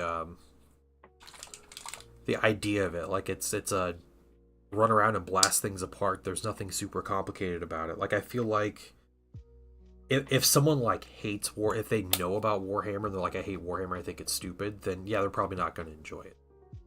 But if they just don't know about the setting and like they feel like you have to know the lore or something to enjoy it, then I think they definitely would enjoy it, because I don't think you have to know about the lore. It's just about being a big superhuman soldier and killing a bunch of stuff, right? If they like Gears of War, yeah, that's probably fair. I played Gears of War maybe once in my life.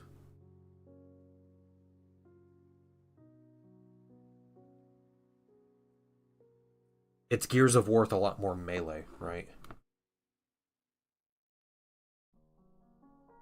Super strong. Yeah. I don't think it offers good value for the money. Super into the lore. Campaign strong, the co-op and PvP mode's kind of weak. So I've enjoyed it a lot. I'm not sure a metric to tell, like, what people's metrics are to say if the game is worth it or not. I have played, I don't know how many hours. How many hours have I put in that game? Let's look it up. Okay, I've played the game for 26 hours. At this point, that is about $2 per hour, and like that's pretty good. I plan on playing it a lot more. I assume I'll play it at least 50 hours and get my my dollar per hour, which is pretty good for me.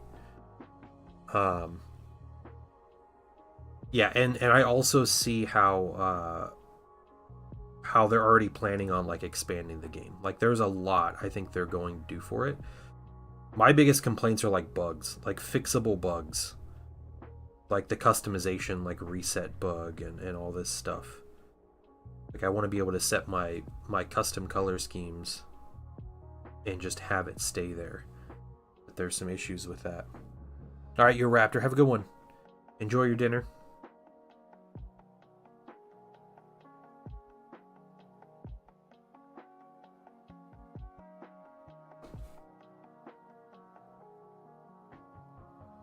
I feel like Gears of War minus the chainsaw bayonet with a melee focus. Less shotgun spam. I mean, there's a lot of shotgun spam. And you also get the chainsaw bayonet because it's just a chainsword. Right? Yeah, the melta-guns are really good in the game.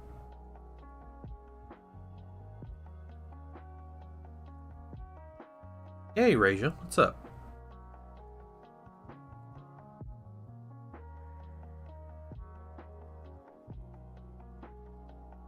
And, you know, like I've said before, like, shooters are never my preference of video game.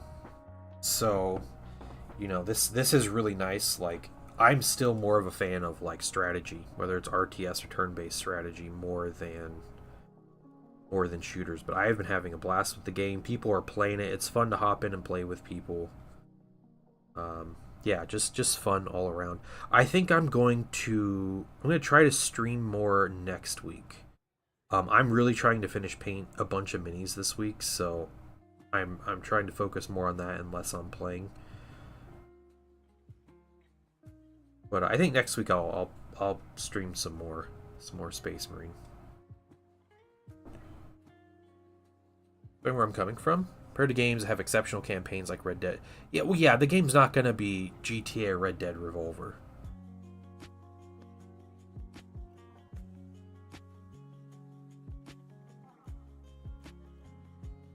Went up to Centerville to play some Armada. Nice. Alright. Cool. Good luck with that. Dang, what kind of fleet you bringing? You got your fleet planned out?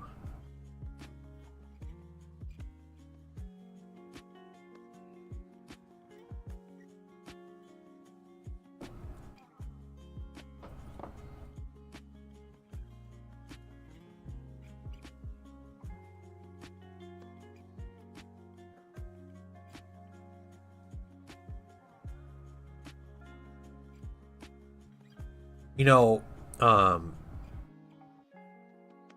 Chad, the thing about GTA and Red Dead Redemption is I do not care about those games at all. And I have played free games, and I have played them, you know, more than 26 hours and everything in multiplayer, but I think if you're just comparing apples to apples, one game to another, like, yeah, sure, there's like one game that comes out on top in every category. I have been having a lot of fun, and I think it's a great game. I think you get the feel of, like, being a cool, super powerful, like, Space Marine. I think the controls are pretty well done. Like, it's a, you know, I don't know. I have a lot of fun playing the game. I don't have many complaints about the game. I am more looking forward to stuff being added than saying, like, oh, it's boring. Like, I don't think it's, you know, worth the money because there's 6 operations or whatever. Sticking with Imperials. All right. Going the noob approach. I get it. Raja. Okay. Let's get one ISD and Mahdi. All right, nice. You know who's really good with Mahdi? An interdictor. Interdictors are amazing. You go with the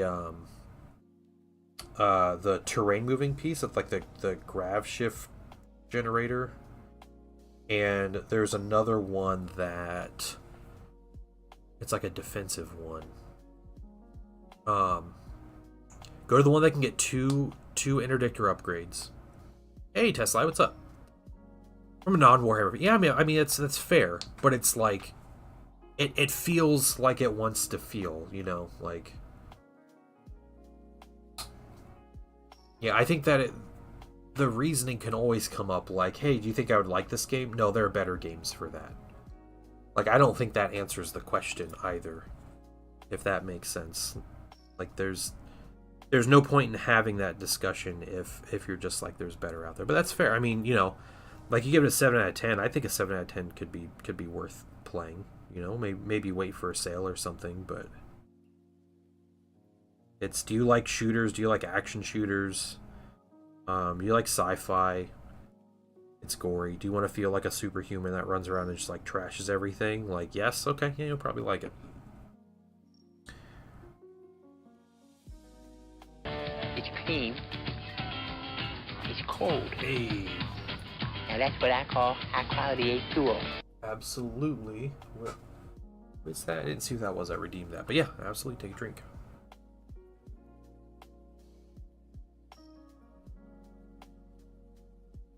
Yeah. No, that's fair. That's fair, Chad Wokey.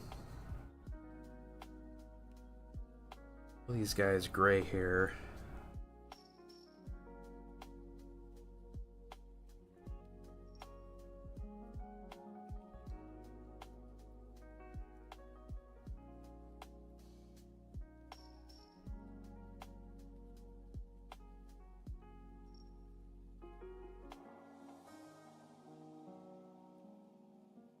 Likes playing with me. I think it was him.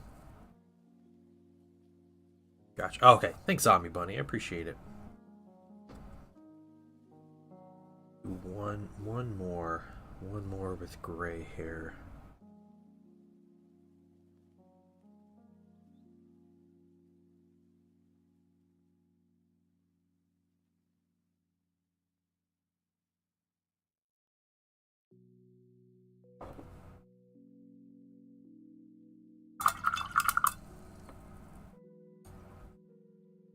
Some of these berserkers have... So they have to shave their heads, but they still have beards.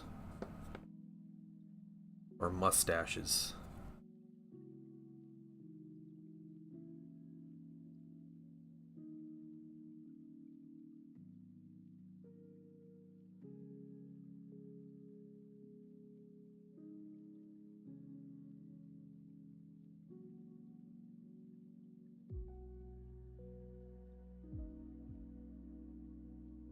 I saw an interesting lore tidbit about our game could be Legolas, Gandalf, Aragorn. Yeah, it was that was just like the Return of the King game, right? Or there was you could also be Gimli in that game. Yeah, what was fun about that, I think it was just called the Return of the King. There's a Two Towers version too. The Return of the King one was the one that got like really big. Fun thing about that game was it came out before the movie did. Yeah, I used to play it with my brothers all the time. It came out before the movie, and when I went to buy that game, I was like 13 when I bought that game. My parents took me, and the guy at the store was like, he's like, "Hey, are you sure you want to get this? Because this spoils the movie. So if you don't want to spoil the movie, you should probably wait to get this game." I was like, "Nah, I'm getting it. Like, I've read the books. I know what's going to happen." And the game was a lot different than the movie, though. Like, there was a lot of different stuff. But yeah, that game was great. Maxing out the levels on the characters. Like, level 10 Legolas was stupid. Like, he was so powerful. Yeah.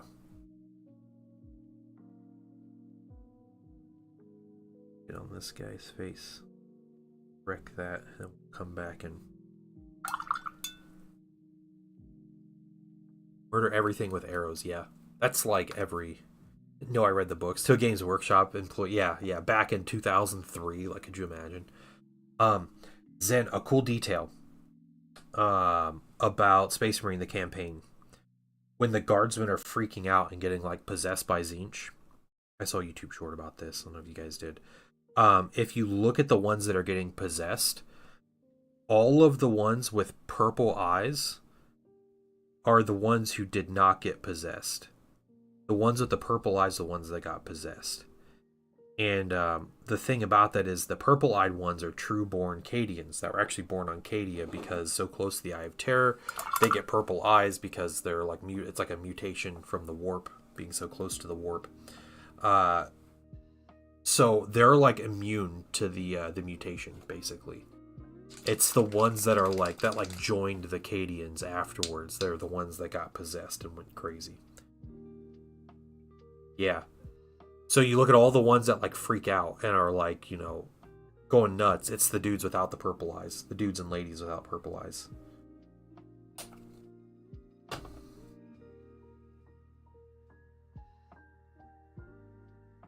Yeah, that was a crazy detail. Yeah.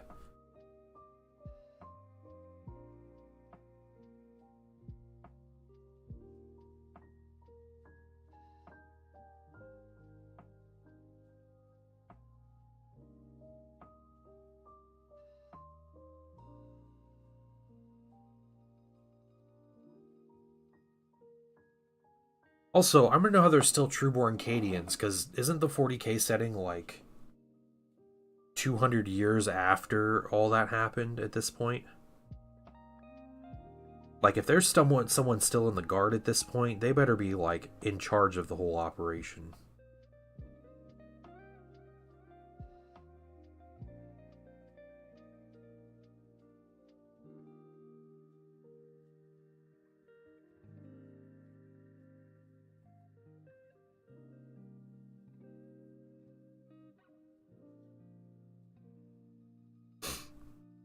The 13th Black Crusade happened at the, it was, like, the last year of the 41st millennium.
$40.99. Okay, so it's almost 1,000 years after the 13th Black Crusade. Like, how are there still Cadians that are, like, naturally born?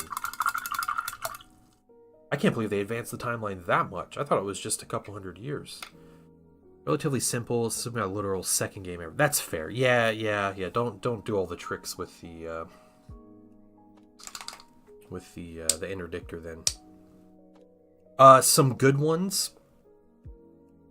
So I'm a big fan of Mahdi with Imperial fleets, with Admiral Mahdi or Moff.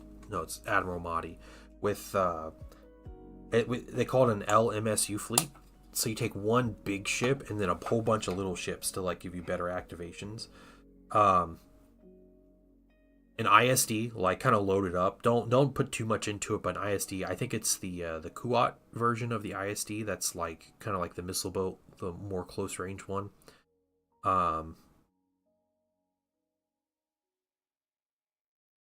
Maybe a flotilla or two. So Gozantes, and you can get Gozantes like Comsnet's a good upgrade for that, and double Comsnet, or there was something else. I can't remember what the other one was. A Raider would be really good. And I like to make make a Raider that has is it expanded racks, I think. The one that adds two black dice to your attack pool once, like you discard it to use it. And I also put boarding team Vader on that thing. and that's it. Those are your only upgrades, and it's dirt cheap. And what it does, you run in, you board something, you basically remove an upgrade from a ship of your choice, you shoot a bunch, and then it's done. Like, that's all it does.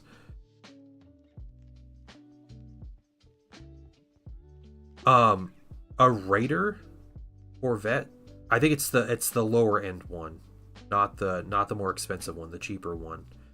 And you put expanded racks. I think it's called expanded racks.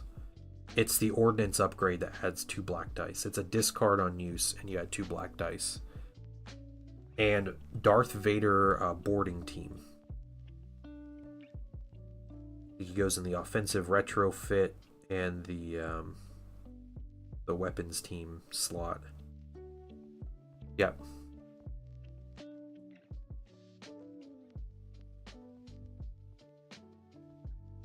So if you time it really well, you target him toward the enemy big ship that has like a big upgrade that helps it, like defensively or something the ship really relies on. You move up there, you board it, and you pick the upgrade and you take it off with Vader, and then you throw a bunch of dice at it, and then that ship is basically just done, which is fine. Like, it did its job. It's there to eliminate like a big threat.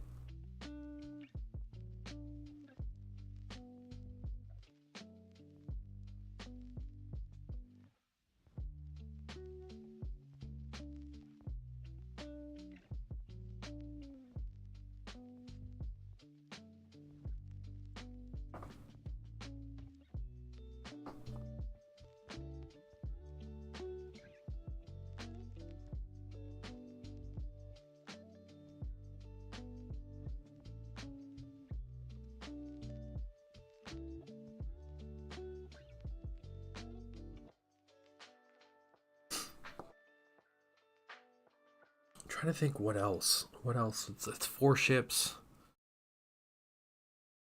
You can fit a 5th one in. I just don't remember what you would put in there. I think I would put the interdictor in there. If you're taking squadrons, there's 2 that you take. I think Sienna Ree is the name of the interceptor squadron, and then Mythal. Valen Rudor, the TIE fighter ace. Because it's a really dirty combo to like shut down enemy squadrons.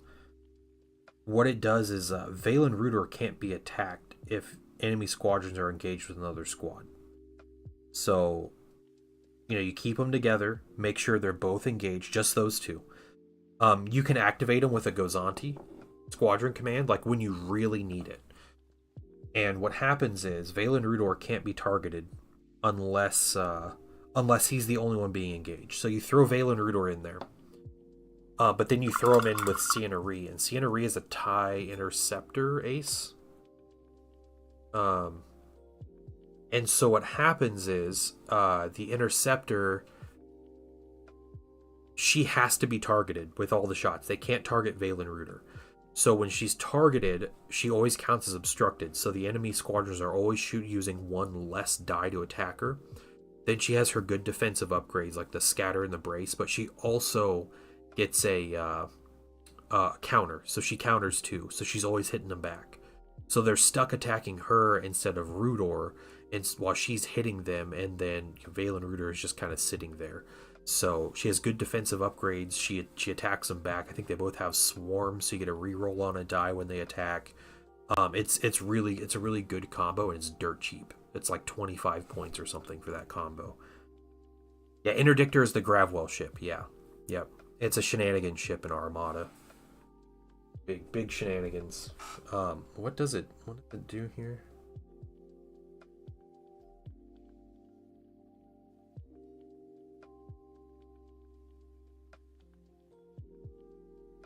I think that's what I would do. I'd take an Interdictor with that combo. I don't even know if I would take the squadrons at that point, though. I don't know if you need them. We got the hair paint on these guys. We're doing another coat of orange. I look at these Interdictor upgrades. There's much. Also, since I read any of the books, I want to refresh my. Yeah.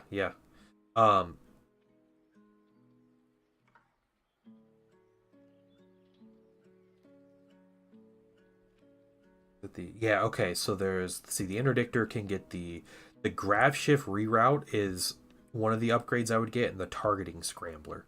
Those are the two upgrades I would get for an interdictor if you were to do an interdictor.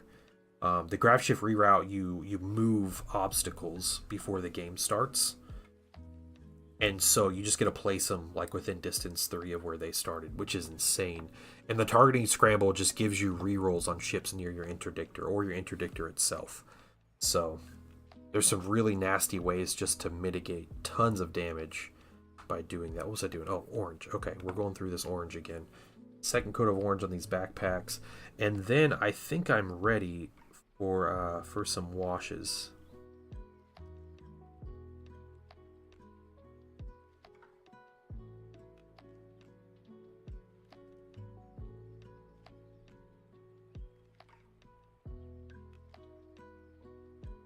But 5 ships is really good. 5 ships trying to set up like a 1-2 punch with the ISD is also very good.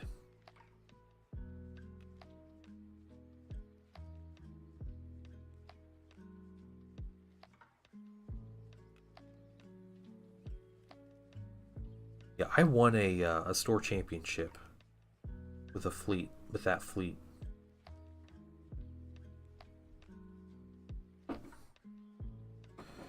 At the time, everyone was complaining about something being overpowered, and I said, nuh-uh. They said, yeah, huh.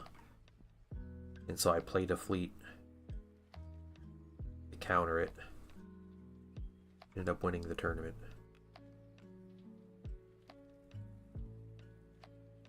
The TPD glory days.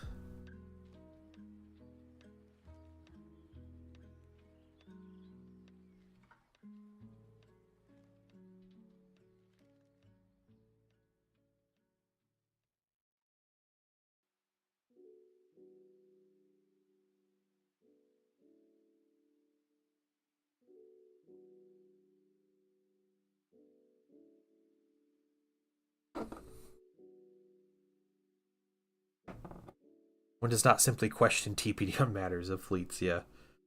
It's been a while since I've played Armada, but man, I used to play that game 3-4 times a week.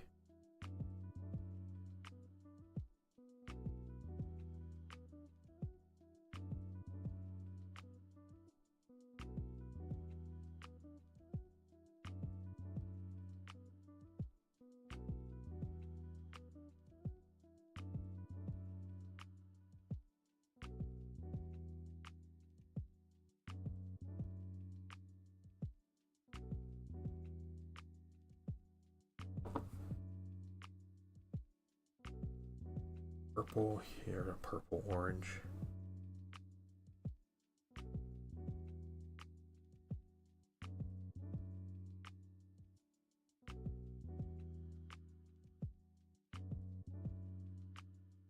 Hang out for a bit.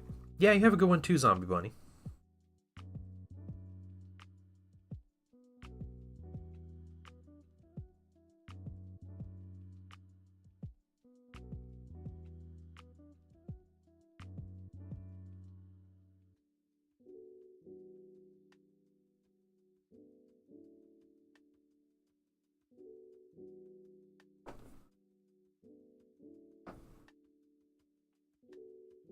Last bedroll here.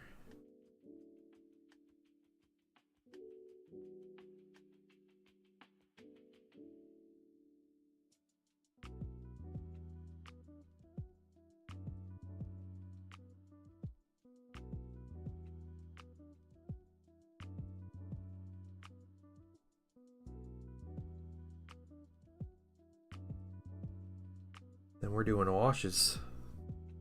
We're doing...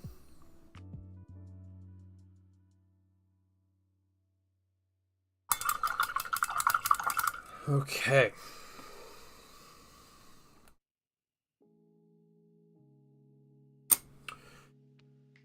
Is what we're using. We're going to use some strong tone to start. Yeah.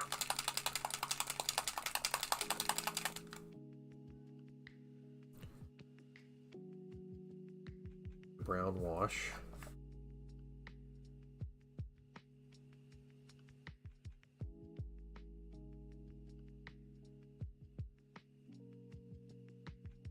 scoot the bed, roll people over.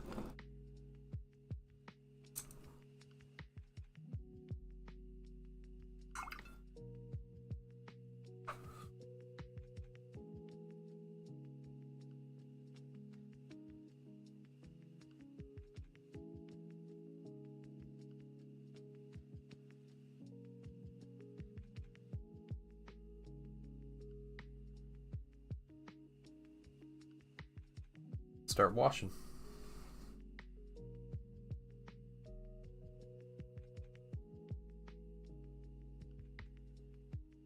I have to be super precise with it because it's a wash. Finally, sit down and do this. Nice, nice.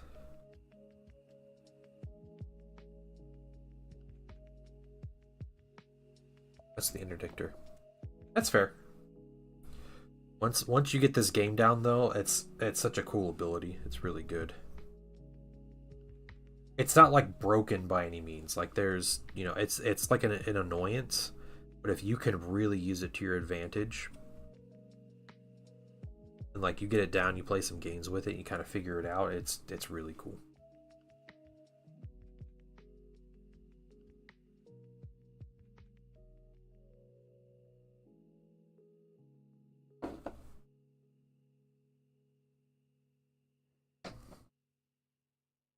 Sniper bro.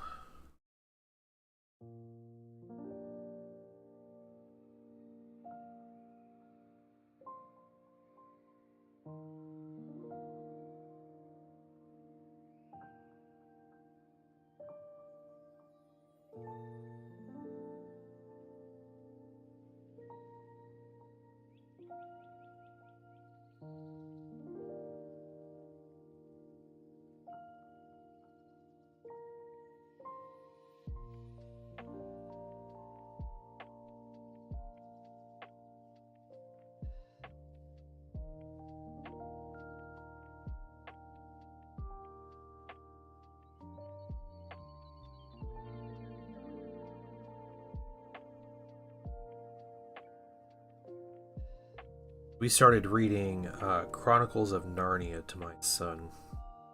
Officially started it since we finished The Hatchet. And we are reading just all the books.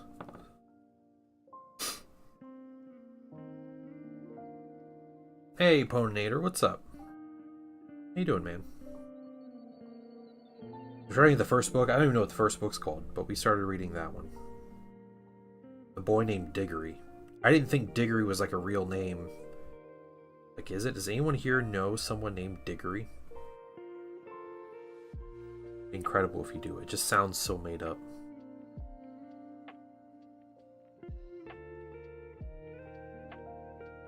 Well, I'm doing great, Pone. Hope you're doing well. Hey, Cedric. You don't know a Diggory?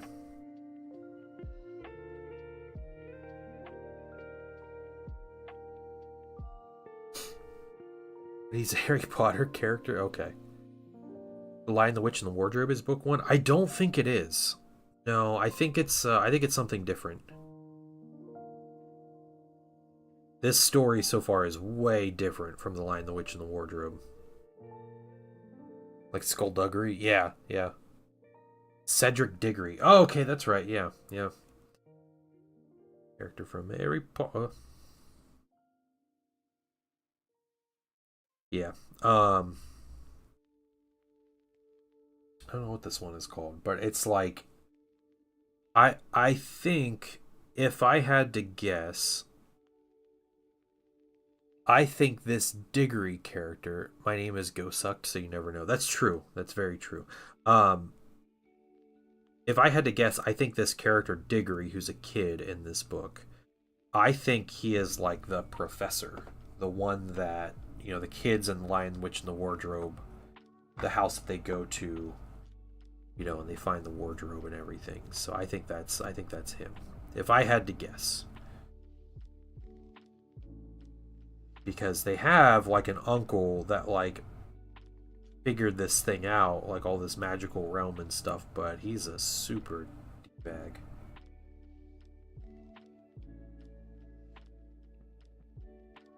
Yeah, it is Gosu Cutie Pwn until you put it in like a text to speech, and the text to speech just straight up says "Go sucked." Which I don't know. The first book in the series, I can't remember what it's called.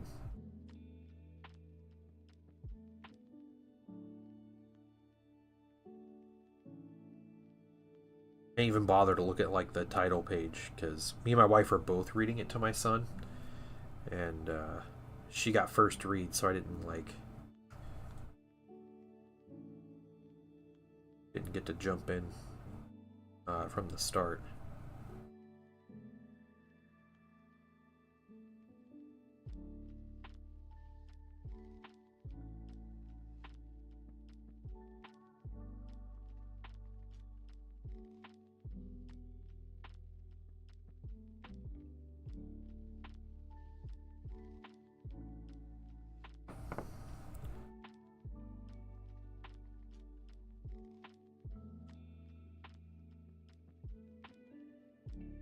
If you on Monday for that nice Zen, awesome, dude. That's awesome.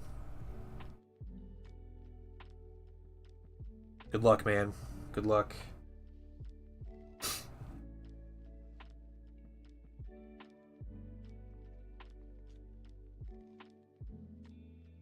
Is that what about the book? We're reading the first book in the Chronicles of Narnia to my son. I don't know what the title of the book is because my wife and I are splitting the reading to my son from that book, and she read it first, so I'm sure she read the title of the book first. Yeah. Your resume, you claim to be a wall-sitting enthusiast. Can you clarify? Can you expand on that a little bit?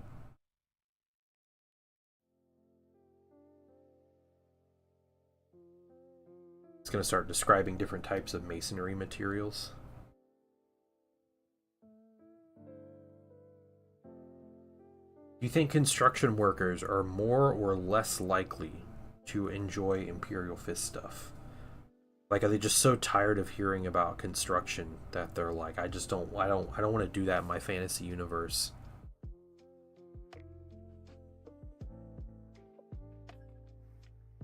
The Magician's Nephew? Okay. That's so... Okay. And the Magician's Nephew sounds about right because they're talking about their uncle, and I guess the nephew is the one that goes into Narnia. Okay, so that's the first book in the large like collection of all 7 books that we have. So is that a prequel then? Or does it actually take place after? Technically a prequel. Okay.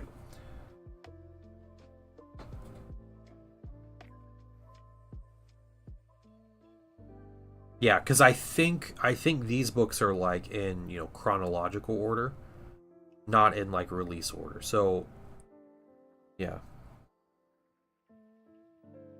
200 years. Can you please explain? You draw on service studs? Well, you see, yeah.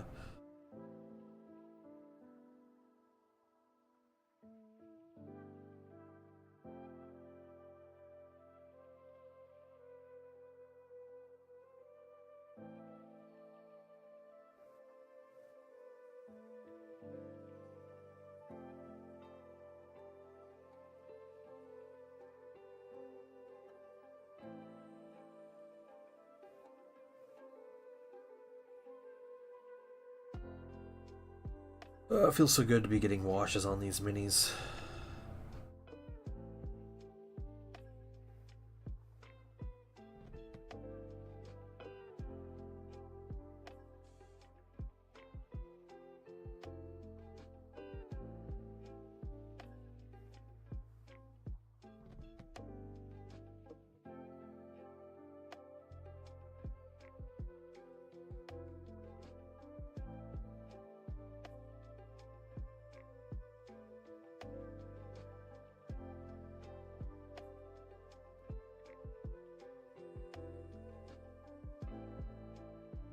Do you care about spoilers?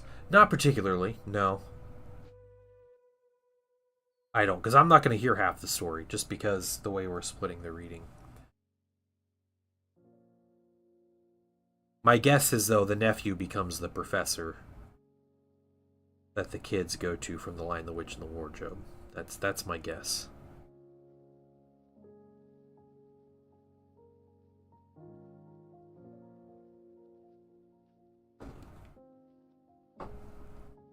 I'm correct. Haha, I knew it. So Diggory. Diggory's the professor. There we go, guy. He builds the wardrobe. Okay. Nice. Yeah, because, you know, at first I was like, oh, his, like, uncle, I think his uncle's name is Andrew or something. His uncle is the professor, and then his uncle's talking all, like, crazy and was, like, being a big jerk and talking about, like, killing animals for fun and stuff, and I was like, there's no way this dude's the professor. The professor's supposed to be, like, nice old man. So...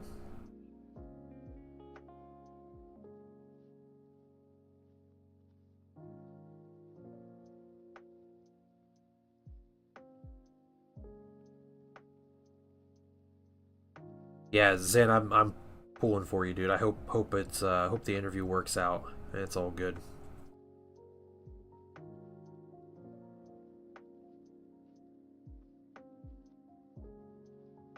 The creation story for Narnia. Yeah, that makes sense. All right. I figured there'd be something like that. But, you know, it's like the world is already old at that point.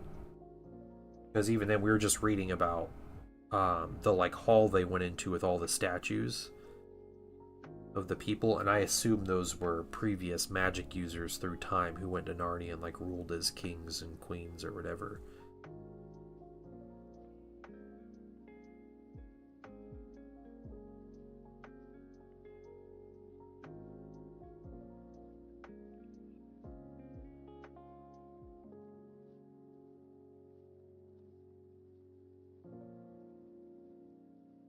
Works out.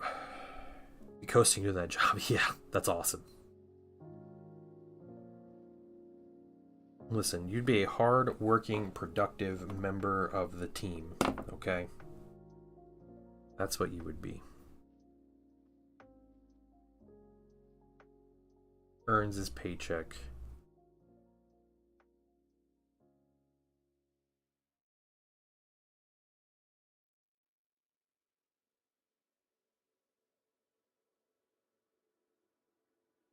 Would you would take that one over the one you interviewed for last week, right? If that one happened to ask you for a job. Like, that's a crazy pay increase, and you know what you're doing. The squadron I was talking about, Sienna Ree is a TIE Interceptor ace, and Valen Rudor is a TIE Fighter ace.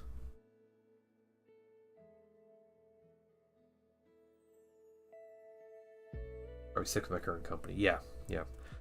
If you want to put more points in squadrons, there's another 2 squadron combination that isn't like a little annoyance. It's like a heavy hitting combo, and those 2 are Colonel Jendon in a Lambda class shuttle, and Mauler Mythel in the TIE Defender. No, that's not Mauler Mythel. It's the TIE Defender ace. That's not Darth Vader. Dang it. What's his name? I can't remember his name.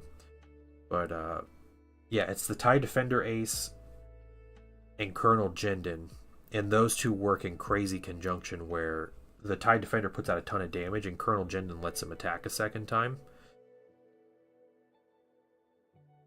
So you do some pretty monstrous damage with those.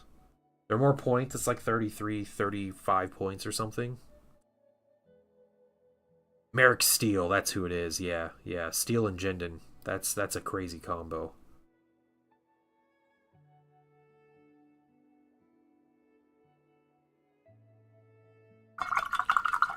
Christian read C.S. Lewis did a good amount of fiction that concerns Christian metaphysical stuff. It's pretty neat. Yeah, I read a book by him a while ago. I can't remember which book it was. specifically, but yeah, he did a lot of like expositions on like faith and like apologetics and stuff. Something he did. But yeah, him and Tolkien were good friends. Tolkien's like, you just can't have the lion be Jesus, and C.S. Lewis is like, watch me, and then just does it. Yeah, Valen, Rudor, and Cienery. There you go. Thanks, Zen. The other Armada expert here. A giant chess piece, and the protagonist is one of them. Interesting. I don't remember that one.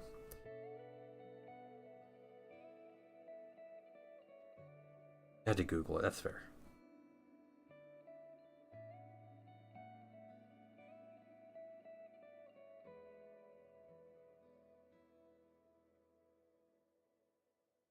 I didn't think you knew that off the top of your head, Sid. Yeah, it's all just yeah, that's C.S. Lewis in a nutshell, right? Like that's what he did.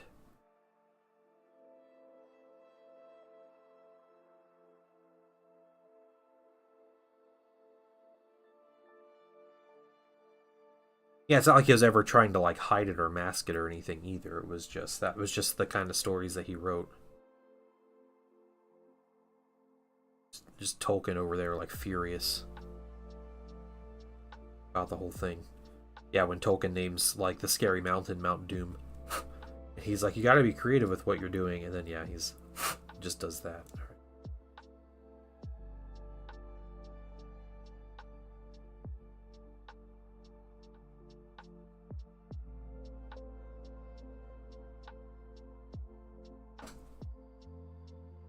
Okay, last Jaeger for the Wash. We're gonna put washes on this other stuff. It's the Berserk Squad. And then we have the Sagittars. Their weapons.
Alright. Jaegers have the brown wash. Put down some more in the palette. Start getting the Berserks.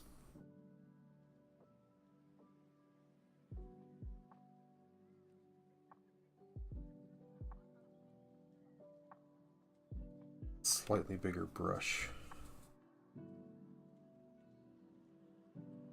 Got space to cover here.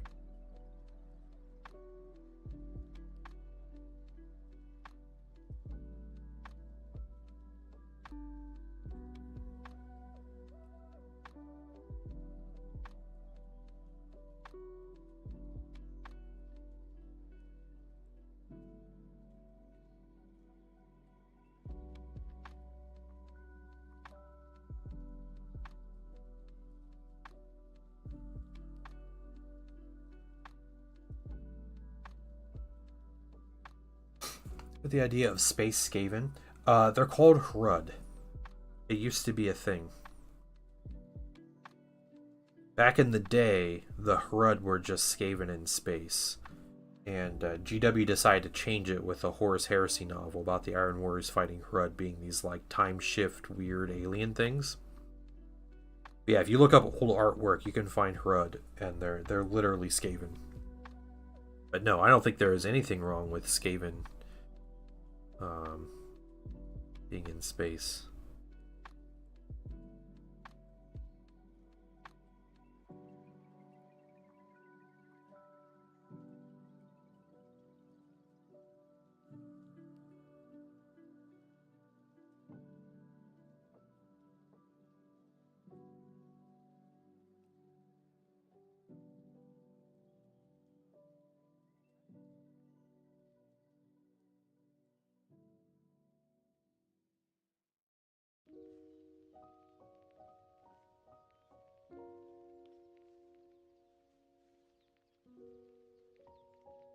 Hey, Prodigy, what's going on? Joining in on YouTube. How you doing today? This Warcard were Skaven. The Iron Warriors books, they weren't Skaven. Yeah, they changed it. They retconned something. Oh no! Everybody attack Games Workshop for ruining established lore.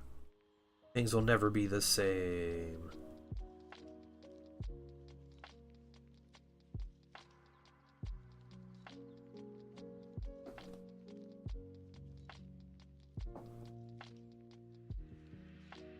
40k Space Rat Head upgrade sprues from the Skaven box set, yeah. Zorp made 40k Skaven. He took that Skaven box and turned his Skaven into 40k Skaven. I think he was mixing them with the Solar Auxilia battle group. Is that what he did? Also a Knight. He had a Cerastus Knight he mixed with that box set as well. Or was it the, yeah, I think it was the Solar Auxilia stuff. I'm indifferent. I know, yeah. Like, who cares? What it is. Company's gonna change things. That's what happens.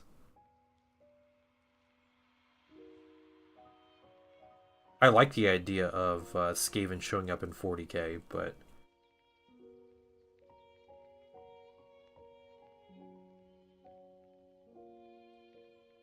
that's what it is.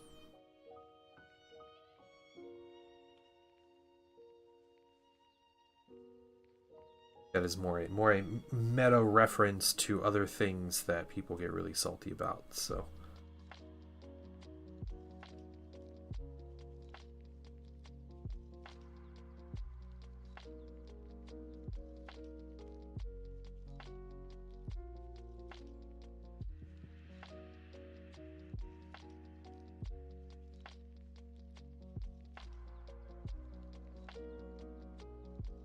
Could you imagine if the Iron Warriors fought the Hrud in the 30k books, and the Hrud were literally just Skaven, like blowing themselves up and everything, and the Iron Warriors are just like all PTSD'd from killing so many Skaven?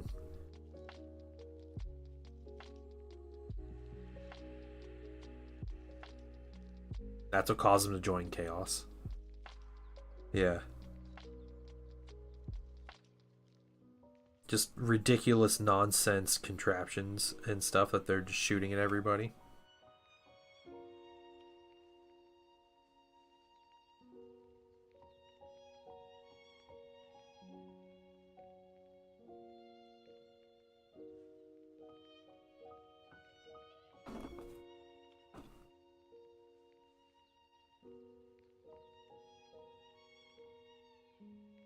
Charlie, I have too much time in the basement with the rat stick. Yeah, pretty much. It's pretty much what it is. Just like, I've just killed so many rats. The slice of demon cheese, yeah. All this game, just eating warp tainted cheese.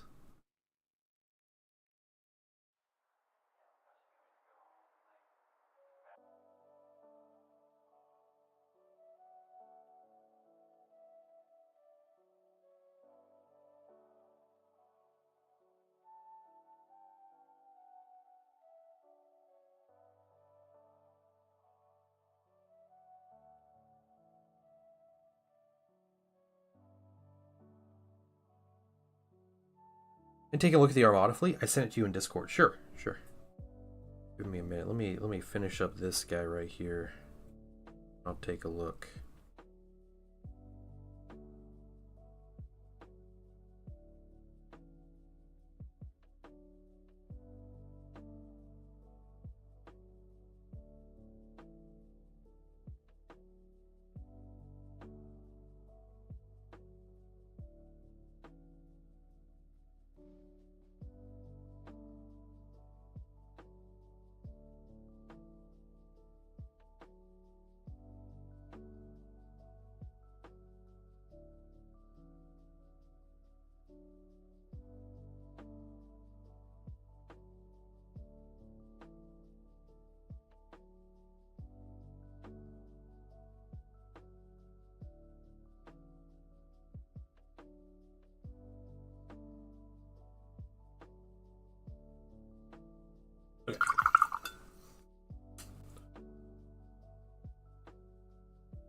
Let's see. Most wanted, contested outpost, dangerous territory. Okay. Ooh, you going with the interdictor? Okay. Rex. Quad laser turrets, or if you get an accuracy, it gives you another accuracy, right?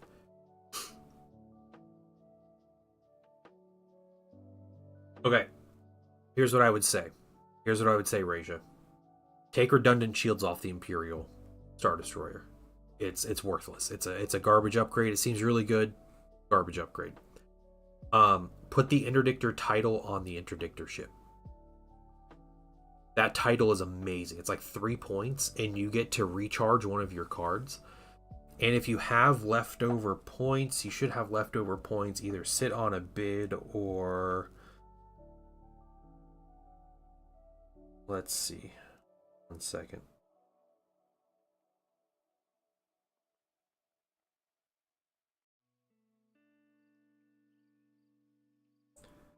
It's a support. Let's look at the support upgrade. Support team.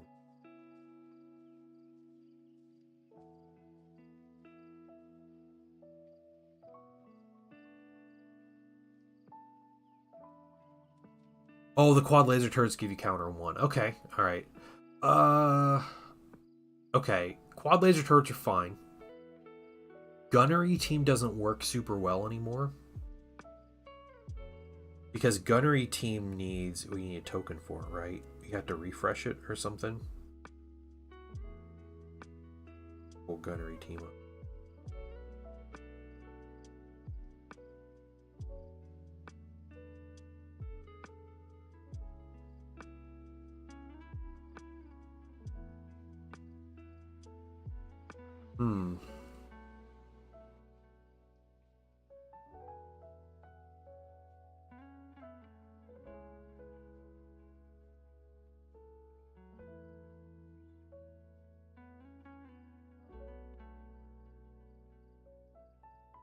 Okay.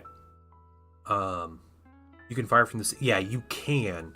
And it sounds really good. It just isn't great. Okay. Here's what I think you should do. All right, you ready? Ready? Take off the experimental projector on the interdictor. It's not super great. Put on the interdictor title.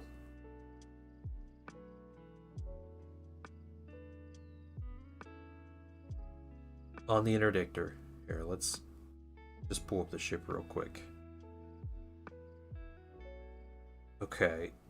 Refits. You want the graph shift reroute. And yeah, you want the targeting scrambler. You want the graph shift reroute and the targeting scrambler. They're better than the other two.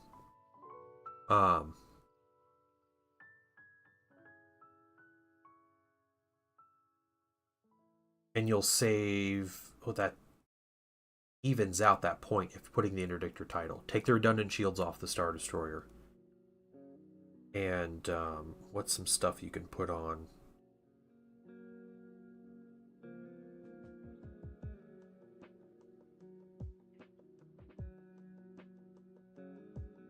You should be able to fit... Okay, if you want to run your Star Destroyer up and kill stuff, projection experts on the interdictor. And that'll leave you with 2 points left over, which I think you might be good at that point. So, yeah, the terrain moving isn't complicated. You just move it in front of their ships. So you put that token down after you place terrain. So try to put terrain all in one area, and then deploy your fleet like where all the terrain is, like right in front of all the terrain, and try to get your opponent to do the same thing. And you have that token right there in the middle of it, and then you just move all the stuff to where it's convenient for you. Yeah, the targeting scramblers is way better. That's probably the best upgrade out of all of those, is the targeting scramblers. Because getting the opponent to reroll dice, And what the interdictor does is whenever another ship activates, you just get to refresh one of your exhausted cards. So you can use your experimental or your the targeting scrambler twice in a turn, which is really good. Really good.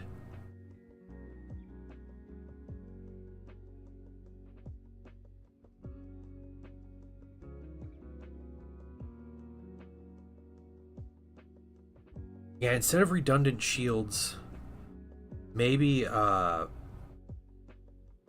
what's the one? Electronic countermeasures might be a better one, or what's the one? The chaff upgrade. Now that I'm not looking at my phone. The one where you get the chaff token and you count as obstructed on that side. That one is also very good because you kind of block out squadrons on one side of your ship. And it's really good on large ships because the squadrons are kind of forced to target one side of your ship. Memory foam, yeah, that's what it is.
Right, continuing on with the brown wash.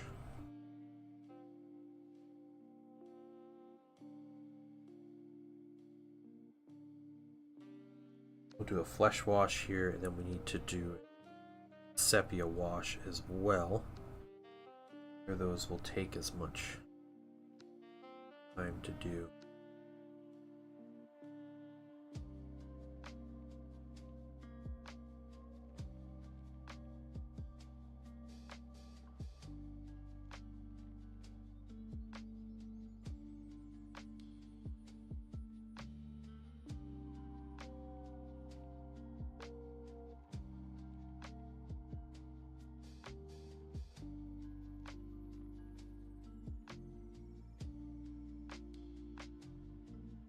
Yeah, the two upgrades you chose for the interdictor are probably the ones, like, I think the two worst of the four.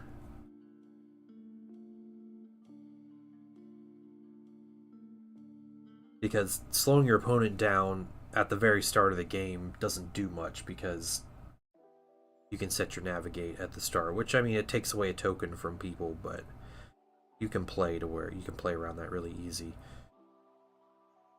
And the other one about ships moving near you go down to speed 0. It sounds like it would be so easy to get, but it really is difficult to pull off. Like, there's a lot of positioning and like trying to catch the enemy, and your interdictor's only speed 2 anyway, so you know you're really hoping the opponent makes a bunch of mistakes for that to trigger than anything else.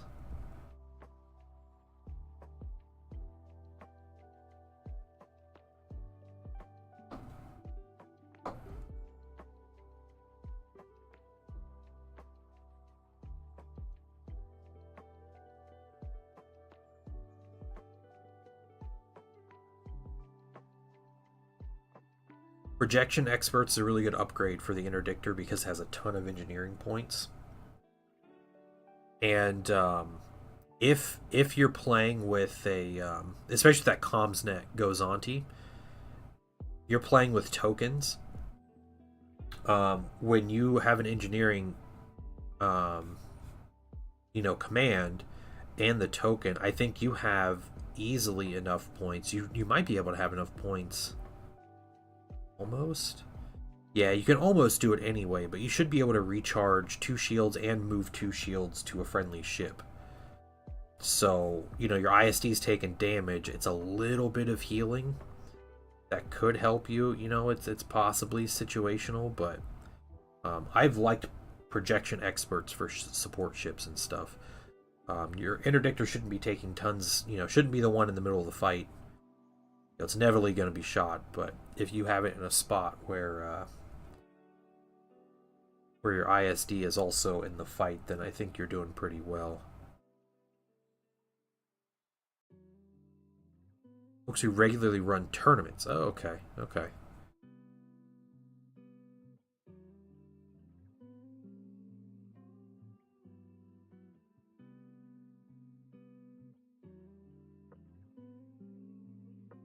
Dwarves, huh? Yep, diggy diggy hole. Yep, that's right.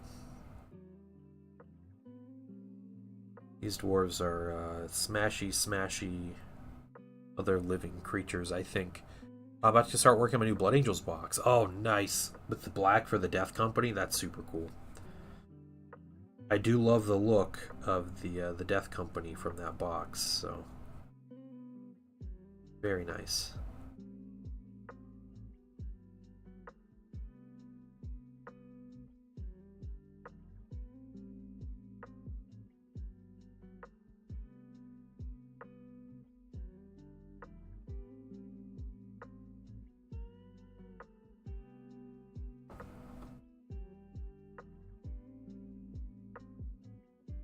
Washes, I got 5 more minis after this one. Oh, 5 more infantry, and then I have to get the metal on the Sagittars.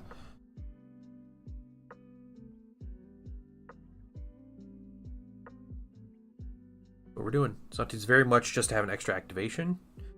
Yeah. It's it passes tokens to the big ships, and it gives you an activation.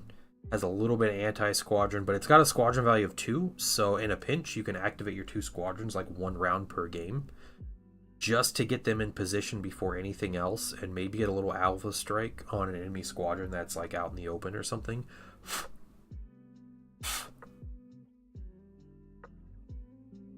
Yeah. Flotillas are really good. And they don't even do much, but they're the best ships in the game because of their utility. Fleet support upgrades are also really good in general, so.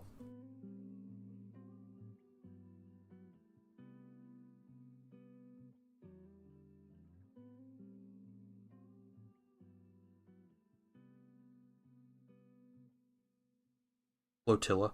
A flotilla is the name of the little ships that are like 2 to a base. Which I think there's only 2. It's just the Gozanti and the GR-75. Those are flotillas. Their like technical name as a ship is a flotilla.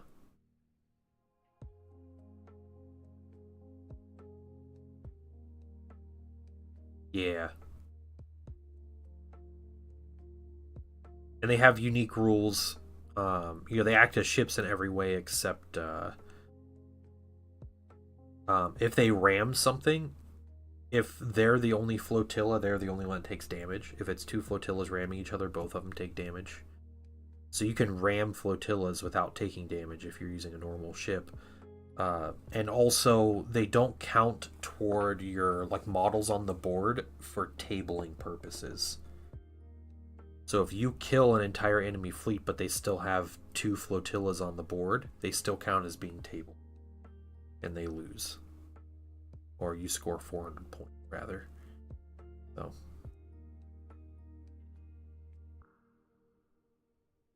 Yeah, yep.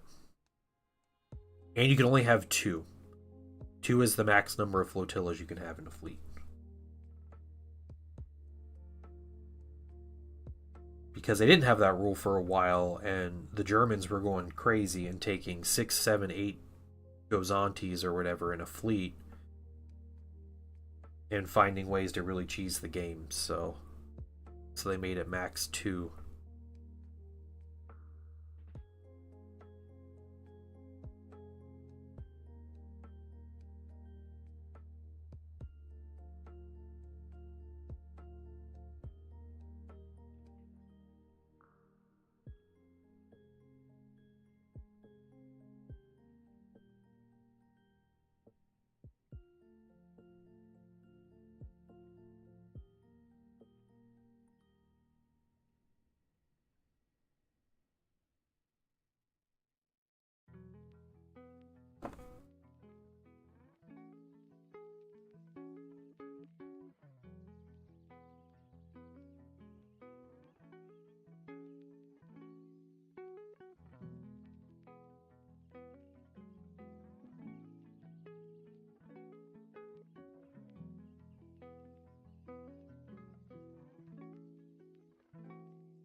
Hope everybody's having a good Wednesday.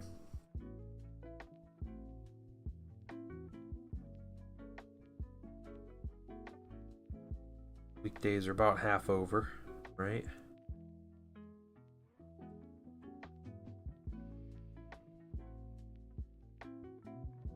I'm hoping we get some Heresy Thursday tomorrow. My big Thursday thing I'm looking forward to.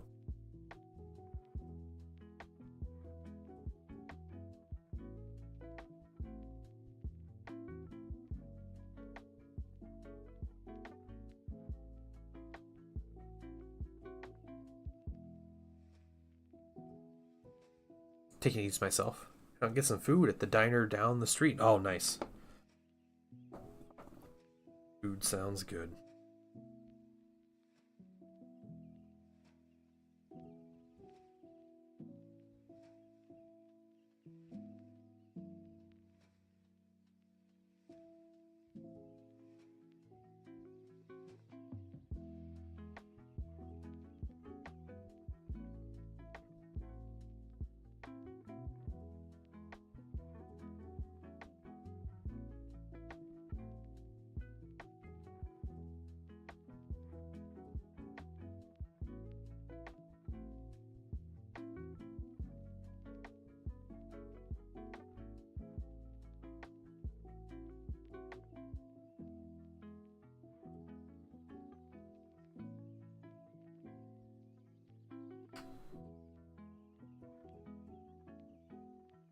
Washes. Dreaming about playing Space Marine. What I want to do. Alright, though. Set myself up to do a whole bunch of other things this week.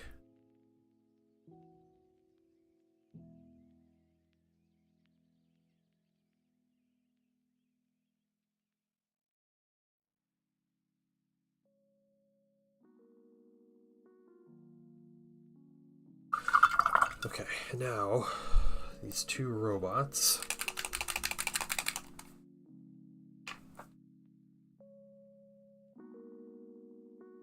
Apologize again for the shaky camera, guys. It's hopefully getting solved soon. I have some ideas, but I have to look into how to fix the ideas. Or what to buy, or what to get, or if it exists. Whatever my idea is.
These minions will really come to life with the wash on them.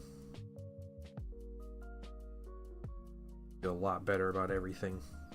Get that stage finished.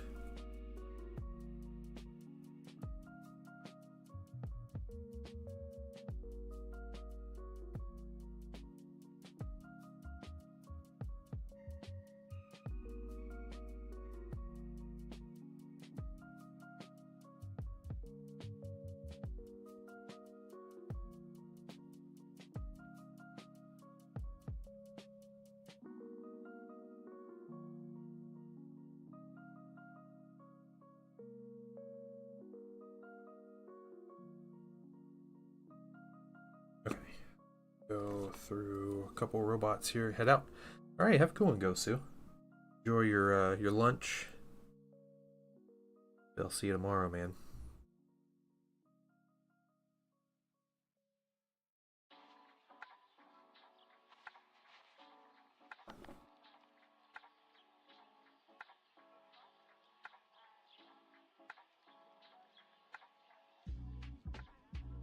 Okay, so the infantry have their brown wash. Now we need to get to the vehicles. We can start with the weapons first. Very simple stuff. We can probably use a lot bigger brush here.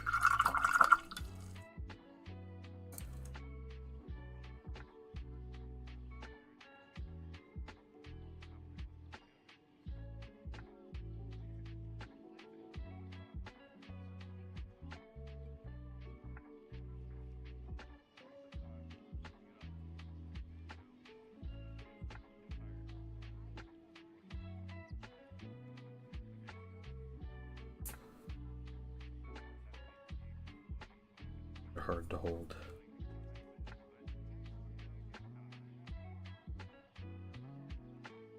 Flames aren't as hard as you thought.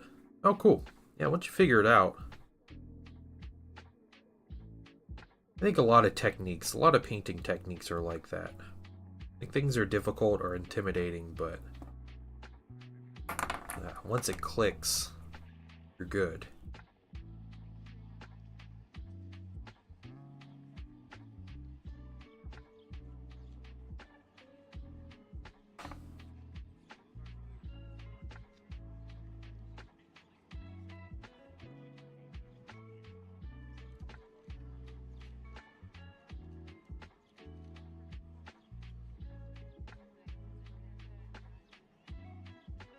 The trouble is just getting it to click.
Alright, missiles, we can do a smaller brush on this one. Some more wash down. What's up, Grim? How you doing? Drop stuff on the floor. No big deal.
Missile launcher, last Top Gun, and then we're doing the Sagittars. Selves. Done with our brown wash. Sagittars might take a minute to wash though. With sepia and flesh wash we need to do after this. I don't know if we'll do those today.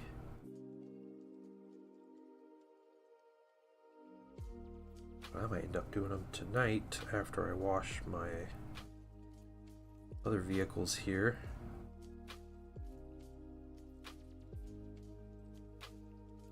Keep things moving.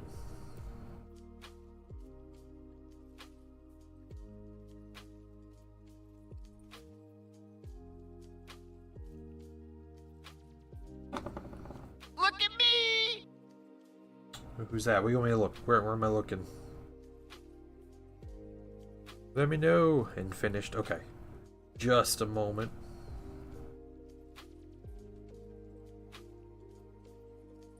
Finish this wash. This piece here.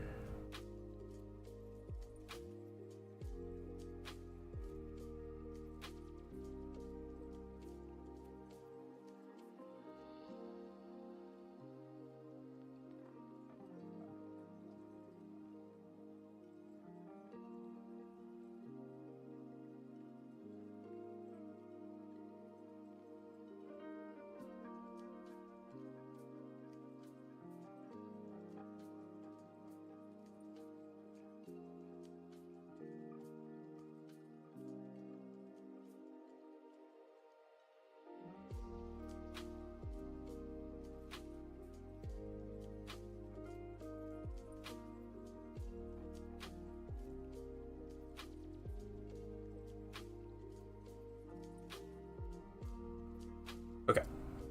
Some brown wash is there. Let's take a look and finished, and then we'll get.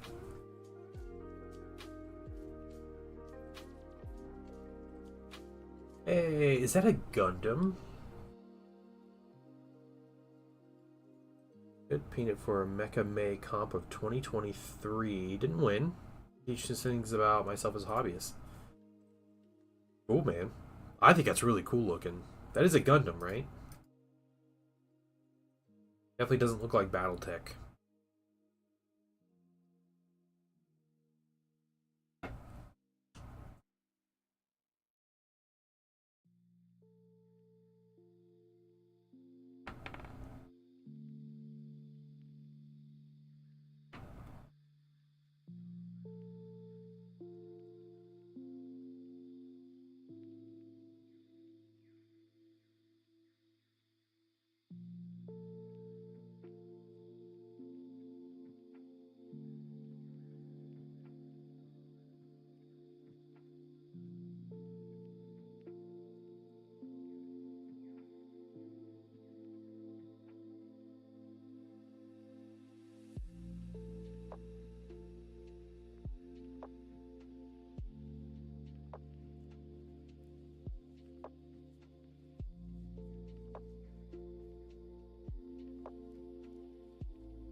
Not going on.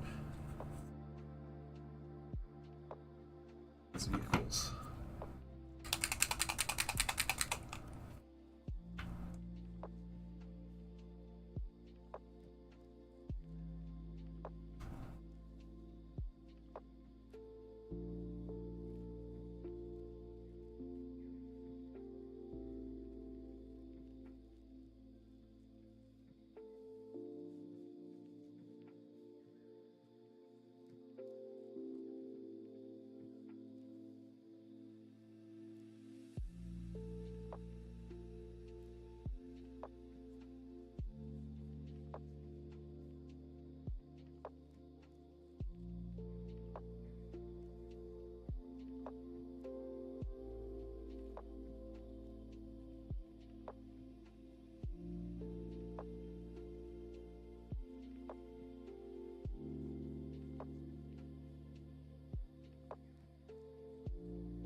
On lunch break, just hanging out. Yeah, that's cool, man.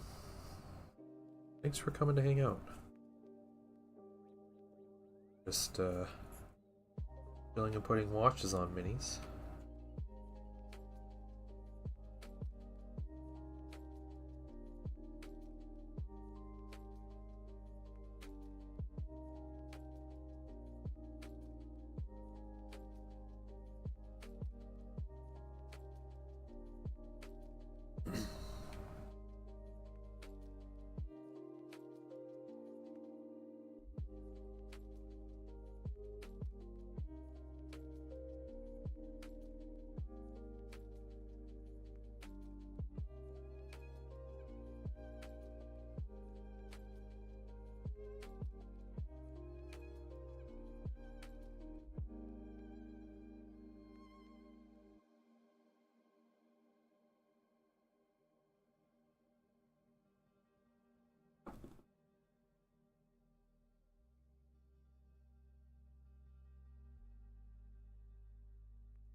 Okay, if this white gets a little grimy,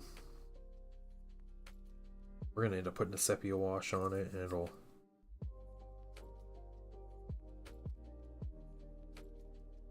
thing down.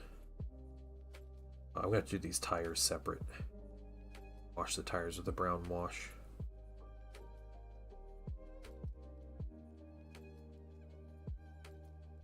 All right. Start with that. Next one. Put down more.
Grown, so I'm saying sorry in advance. Going to moan and groan over here? Okay. What's wrong?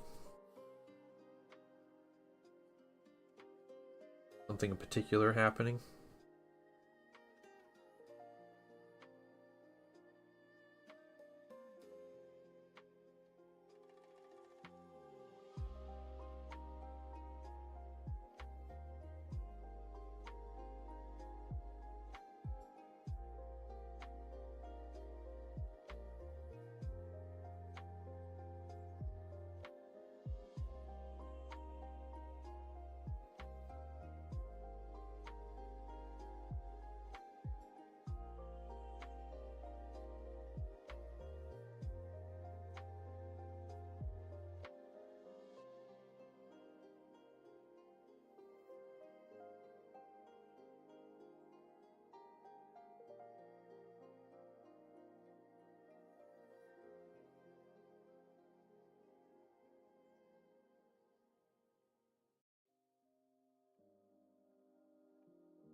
Being at work, I'd rather be home. That's fair. My pile of shame inspiration, but no, I have to be working with old ladies. Yeah. Yeah. I was there once.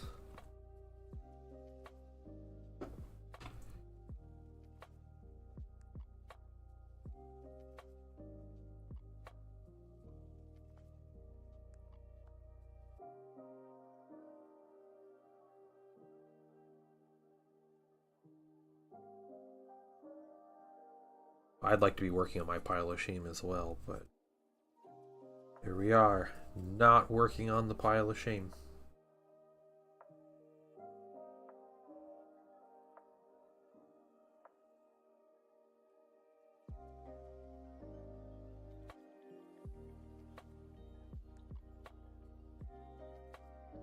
I have to work on the pile of shame off hours, off stream hours.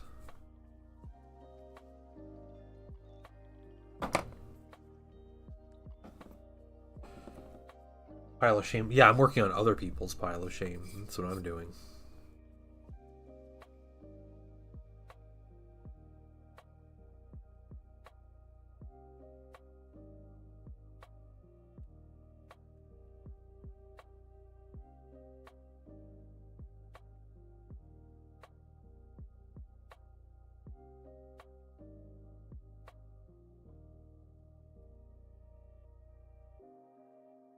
Okay. Got the brown wash. I'll have to get the tires. Go ahead and get the tires.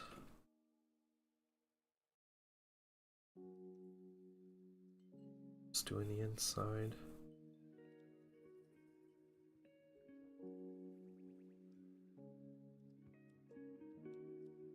See how bad they stick to the very bottom of them.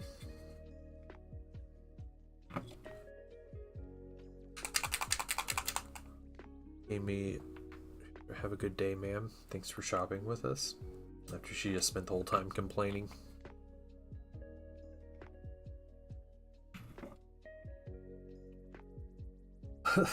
Curdles milk. What though?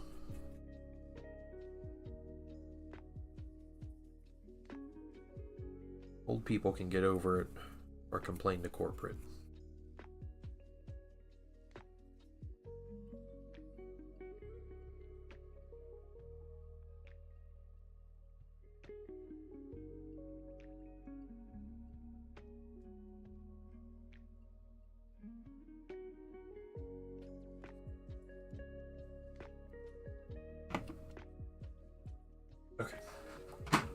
other tires, and I might call it a day for getting this brown wash on. I need to get a sepia, and I need to get a flesh wash on some minis, but otherwise, washes are done. I'm going to get those washes on tonight. Then we will start on our highlights tomorrow, which probably shouldn't take too long. They shouldn't take too long. I don't know if we'll finish things tomorrow, but we're going to try to zoom through some things. There'll be some dry brushes and other techniques to help things go quick.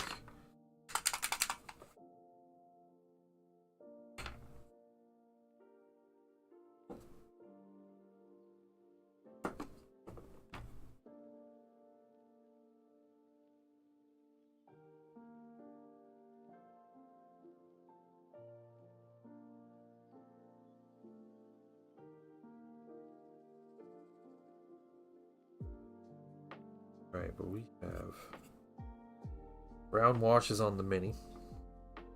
Balancing some things out. Yeah, just 2 more, and I'm gonna keep working on my own personal stuff tonight.